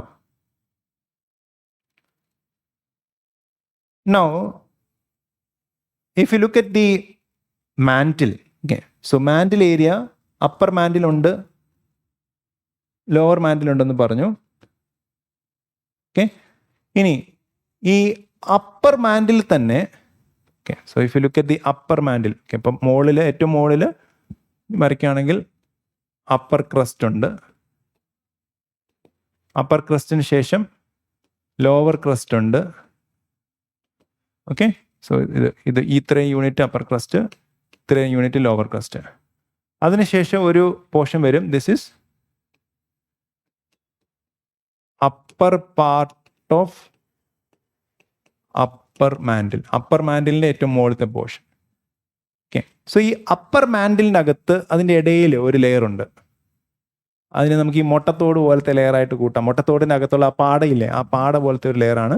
this is a plasma layer. It is called asthenosphere. Okay, ഇതൊരു ചെറിയ plasma ആയിട്ടുള്ള എന്താണ് rock ഉരുകിയിരിക്കുന്ന ഒരു area ആണ്. അതിനുശേഷം അതിൻ്റെ താഴെ വീണ്ടും സോളിഡ് ആയിട്ടുള്ള ലോവർ പാർട്ട് ഓഫ് അപ്പർ മാൻഡിലിൻ്റെ ലോവർ പാർട്ട് വരും. Okay, so upper mantle is again divided into 3 parts. അതിൻ്റെ ഒരു ടോപ്പ് പാർട്ടുണ്ട്, അതിൻ്റെ ഒരു ബോട്ടം പാർട്ടുണ്ട്. അതിൻ്റെ നടുവിലായിട്ട് ആരുണ്ട്? എയ്സ്തനോസ്ഫിയർ എന്ന് പറയുന്ന ഈ ഒരു പ്ലാസ്മ പോലെ ഉരുകിയ, ഈ റോക്സ് ഉരുകിയിരിക്കുന്ന ഒരു ലെയർ ഉണ്ട്. അതിന് നമുക്ക് മുട്ടത്തോടിനകത്ത് നമ്മൾ കാണുന്ന ആ പാടയുടെ ലെയറായിട്ട് കൂട്ടാം. ഓക്കെ, ഇനി നമ്മൾ ഈ മുട്ടത്തോട് പോലെ പൊട്ടി ഇരിക്കുന്ന ഈ സാധനം മൂവ് ചെയ്യുന്നു പറഞ്ഞില്ലേ, ആ മൂവ് ചെയ്യുന്നത് ഈ എയ്സ്തനോസ്ഫിയറിന് മുകളിൽ കൂടെയാണ്. അതുകൊണ്ട് തന്നെ upper crest, lower crest and upper part of upper mantle, ഇതിനെ മൂന്നിനെയും കൂടെ കൂടി ആണ് നമ്മൾ ലിത്തോസ്ഫിയർ എന്ന് വിളിക്കുന്നത്. ലിത്തോസ്ഫിയർ. ഓക്കെ, സോ ഈ ലിത്തോസ്ഫിയർ എന്തിൻ്റെ മുകളിലാണ് ഇരിക്കുന്നത്? എയ്സ്തനോസ്ഫിയറിൻ്റെ മുകളിൽ. ആൻഡ് എയ്സ്തനോസ്ഫിയർ എന്താണ്? ഇങ്ങനെ ഒരു ഗ്രീസ് പോലത്തെ സാധനമാണ്. ഓക്കെ, അപ്പോൾ അതിൻ്റെ മുകളിൽ കൂടെ മറ്റേ ഇങ്ങനെ മൂവ് ചെയ്യാൻ പറ്റും. ആർക്ക്? ലിത്തോസ്ഫിയറിന്. ഓക്കെ, അപ്പം മാൻഡിലിൽ നോക്കുകയാണെങ്കിൽ മാൻഡിലിൽ അപ്പർ മാൻഡിലുണ്ട്, അതിൻ്റെ അകത്തൊരു സാധനമുണ്ട് എയ്സ്തനോസ്ഫിയർ, പിന്നെ ഒരു ലോവർ മാൻഡിലുണ്ട്. തിക്നെസ് കൂടുതലുള്ള സ്ഥലമാണ്, നല്ല വലിയ തിക്കായിട്ടുള്ള ഒരു ഏരിയ ആണ്. ഏറ്റവും കൂടുതൽ വോളിയം വരുന്നത് മാൻഡിലാണ്. കോറിലാണെങ്കിലോ ഔട്ടർ കോർ, ഇന്നർ കോർ ഉണ്ട്. അതിൽ ഔട്ടർ കോർ ലിക്വിഡും ഇന്നർ കോർ സോളിഡുമാണ്. ഏറ്റവും ഡെൻസിറ്റി കൂടുതലുള്ള മെറ്റീരിയൽ എല്ലാം കോറിലായിരിക്കും. You can find iron, nickel etcetera. Volume wise രണ്ടാമത് ഏറ്റവും വോളിയം ഉള്ളത് കോറിലായിരിക്കും. Okay, so these are all fundamental information. ഇതിനെ ബേസ് ചെയ്തിട്ട് പ്രിലിംസിലും മെയിൻസിലും നിങ്ങൾക്ക് വേണമെങ്കിൽ ചോദ്യങ്ങൾ ചോദിക്കാനുള്ള ചാൻസ് വളരെ വളരെ ഹൈ ആണ്. Okay, so this is A summary of the interior of earth, the crest, mantle and the core.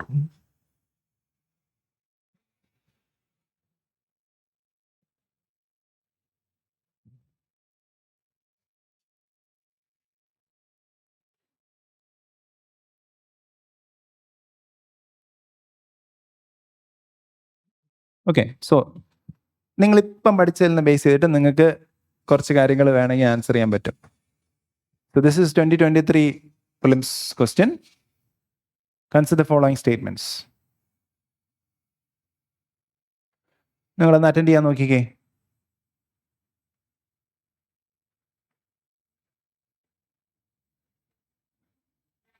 Okay, so in a seismograph, P waves are recorded earlier than S wave. ശരിയല്ലേ? ആദ്യം വരുന്നത് P wave ആണ്. Correct ആണ്. രണ്ടാമത്തെ statement പറയുന്നതാണ്, in P waves the individual particles vibrate to and fro, മുന്നോട്ടും പുറകോട്ടും. to and fro, to and from അല്ല, fro. Okay, പിന്നെ S വേവിലോ in the direction of wave proportion, whereas in S waves the particle vibrate up and down. ശരിയല്ലേ? Up and down. അപ്പം ഇത് രണ്ട് സ്റ്റേറ്റ്മെൻറ്റും കറക്റ്റാണ്. Answer is C. രണ്ടും കറക്റ്റായ statement ആണ്. Which of the following statement is correct about the interior of earth? ഞാൻ specifically ഈ കാര്യം പറഞ്ഞിട്ടില്ല, പക്ഷെ നിങ്ങൾക്ക് ഊഹിക്കാവുന്നേ ഉള്ളൂ. ഭൂമിയുടെ ഉള്ളിലേക്ക് പോകും തോറും എന്ത് കൂടും? ടെമ്പറേച്ചർ കൂടും. അതുപോലെ തന്നെ പ്രഷറും കൂടും. So the deeper you go, the temperature will be increasing as well as the pressure will be increasing. So the question is, which of the following statement is correct about the interior of Earth? The temperature falls with increasing depth. ആണോ? Temperature കുറയാണോ ചെയ്യുക? തെറ്റാണ്. Temperature കുറയാണ് ചെയ്യുക. അടുത്തത്, the temperature falls with, pressure falls with increasing depth. ആണോ? അല്ല. The temperature rises with increasing depth. ശരിയല്ലേ? ശരിയാണ്. അടുത്തതോ, pressure remains constant വിത്ത് varying depth. ആണോ? കോൺസ്റ്റന്റ് ആണോ? അല്ല. സത്യത്തിൽ നമ്മളൊരു ആൻസർ ചെയ്യുമ്പം നമ്മൾ തെറ്റുകൾ കളഞ്ഞിട്ടാണ് ശരിയിലേക്ക് വരേണ്ടത്. ഓക്കെ, കാരണം UPSC ചോദിക്കുന്നത് ഒരിക്കലും ഫൈൻഡ് റൈറ്റ് ആൻസർ എന്നുള്ളതല്ല. UPSC ചോദിക്കുന്നത് ഫൈൻഡ് എ ബെസ്റ്റ് ഓപ്ഷൻ എന്നുള്ളതാണ്. തന്നിരിക്കുന്നതിൽ ശരി ഏതാണെന്നല്ല അവർ ചോദിച്ചിരിക്കുന്നത്, തന്നിരിക്കുന്നതിൽ ബെസ്റ്റ് ഓപ്ഷൻ ഏതാണെന്നുള്ളതാണ്. ഓക്കെ, അപ്പോൾ നമ്മൾ തെറ്റായ ഓപ്ഷനുകൾ എലിമിനേറ്റ് ചെയ്ത് കഴിഞ്ഞാൽ നമുക്ക് സ്വാഭാവികമായിട്ടും what is remaining will be the correct answer. Okay, അത് റൈറ്റ് ആൻസർ UPSC പറഞ്ഞിരിക്കുന്നത് എന്നാണ്, ബെസ്റ്റ് ഓപ്ഷൻ ആണ്. പക്ഷേ യൂഷ്വലി അതൊരു കറക്റ്റ് ആൻസർ തന്നെ ആയിരിക്കും. ഓക്കെ, പക്ഷേ UPSC അങ്ങനെ പറഞ്ഞേക്കുന്നത് വെച്ചാൽ എങ്ങാനും അവിടെ ഇവിടെ ഒരു ചെറിയ വ്യത്യാസം വന്നിട്ട് ഇതല്ല കറക്റ്റ് ആൻസർ എന്നൊക്കെ ആൾക്കാർ വന്ന് പ്രശ്നം ഉണ്ടാക്കാതിരിക്കാൻ വേണ്ടിയാണ്. ഓക്കെ, എല്ലാത്തിനും പോയി ഒബ്ജക്ഷൻ കൊടുക്കാതിരിക്കാൻ വേണ്ടിയാണ് UPSC അങ്ങനെ പറയുന്നത്. പക്ഷേ രണ്ട് തമ്മിൽ കൺഫ്യൂസിങ് ആയിട്ടുള്ള രണ്ട് ഓപ്ഷൻ വന്നു കഴിഞ്ഞാൽ UPSC ചിലപ്പോൾ അത് ക്യാൻസൽ ചെയ്യാറുണ്ട്. ഓക്കെ, അതേസമയം ഇതല്ല, ഇതിനേക്കാൾ ബെസ്റ്റ്, അതായത് തന്നിരിക്കുന്ന ഓപ്ഷനിൽ 3 പൊട്ടത്തെറ്റാണ്, തന്നിരിക്കുന്നതിൽ ബെസ്റ്റ് ഓപ്ഷൻ C ആണ്. പക്ഷെ നമ്മൾ ഒരാൾ പോയിട്ട് പരാതി പറയുകയാണ്, അല്ല ഇതിനേക്കാൾ നല്ല വേറൊരു ഓപ്ഷൻ ഉണ്ട്, അതായിരുന്നു തരണ്ടേന്നൊക്കെ പറഞ്ഞു കഴിഞ്ഞാൽ UPSC സമ്മതിക്കില്ല. ഓക്കെ, സോ UPSC അതൊന്നും സമ്മതിക്കത്തില്ല. പക്ഷെ ഒരു നല്ലൊരു ആൻസർ ഇല്ല, അല്ലെങ്കിൽ രണ്ടെണ്ണവും ഓൾമോസ്റ്റ് ശരിയാണ്, അങ്ങനത്തെ സിറ്റുവേഷനൊക്കെ വരുമ്പോൾ UPSC ചിലപ്പോൾ ക്യാൻസൽ ചെയ്യാറുണ്ട്. നമുക്ക് ഈ ഒരു ചോദ്യം കൂടെ ചെയ്തിട്ട് ഇന്നത്തെ ക്ലാസ് നിർത്താം. അടുത്ത ക്ലാസ്സിൽ നമ്മൾ പഠിക്കാൻ പോകുന്ന ആ ഒരു ഫണ്ടമെൻ്റൽ തിയറി, ഞാൻ പറഞ്ഞ തിയറിയെ പറ്റിയാണ്. ആ തിയറിക്ക് മുന്നേ നമ്മൾ കുറച്ച് കാര്യങ്ങളോട് പഠിക്കാനുണ്ട്. അപ്പോൾ അതുകൂടെ പഠിച്ചിട്ടായിരിക്കും നമ്മൾ ഇനി വരുന്ന ജോഗ്രഫി ക്ലാസ്സിൽ പഠനം തുടരുക. Okay, which of the following statement is not correct regarding the primary waves of earthquake? So they are like sound waves. ശരിയല്ലേ? ശരിയാണ്. They move through gases, liquid and solid materials. ശരിയാണ്. Unlike secondary waves they don't produce shadow waves, shadow zones. ശരിയാണോ? അല്ല, അവർക്കൊരു shadow zone ഉണ്ട്, ഒരു 80 ഡിഗ്രിയുടെ shadow zone ഉണ്ട്. അപ്പോൾ അതാണ് ആൻസർ. അടുത്തും കൂടെ നോക്കൂ, they move fast and are first to reach surface. അത് ശരിയാണ്. സോ സ്വാഭാവികമായും ആൻസർ നമുക്ക് ഏതാണെന്ന് പറയാം? C ആണെന്ന് പറയാം. ഓക്കെ, സോ ഇങ്ങനെയാണ് നമ്മൾ ഓരോരോ ടോപ്പിക്കും കവർ ചെയ്ത് പഠിച്ച് പ്രിലിംസിനും മെയിൻസിനും ഇതേ ചോദ്യം എന്താണ്, മെയിൻസിന് ഒരു ചോദ്യം ചോദിക്കാം. Okay, explain the interior of earth with help of, explain the various layers of interior of earth with help of A figure. Okay, so 10 marker 2 പേജിൽ എഴുതാനായിട്ട് ചോദിക്കാം. ഓക്കെ, സോ നിങ്ങൾക്ക് ജോഗ്രഫി എന്താണെന്നും ജോമോർഫോളജിയുടെ ഒരു ബേസിക് ഫൗണ്ടേഷൻ എന്താണെന്നും മനസ്സിലായെന്ന് ഞാൻ വിശ്വസിക്കുന്നു. Okay, so thank you. Will meet again in the next second class of geography. കുറച്ച് മുന്നോട്ട് പോയിട്ടായിരിക്കും. So will see again. Okay, thank U.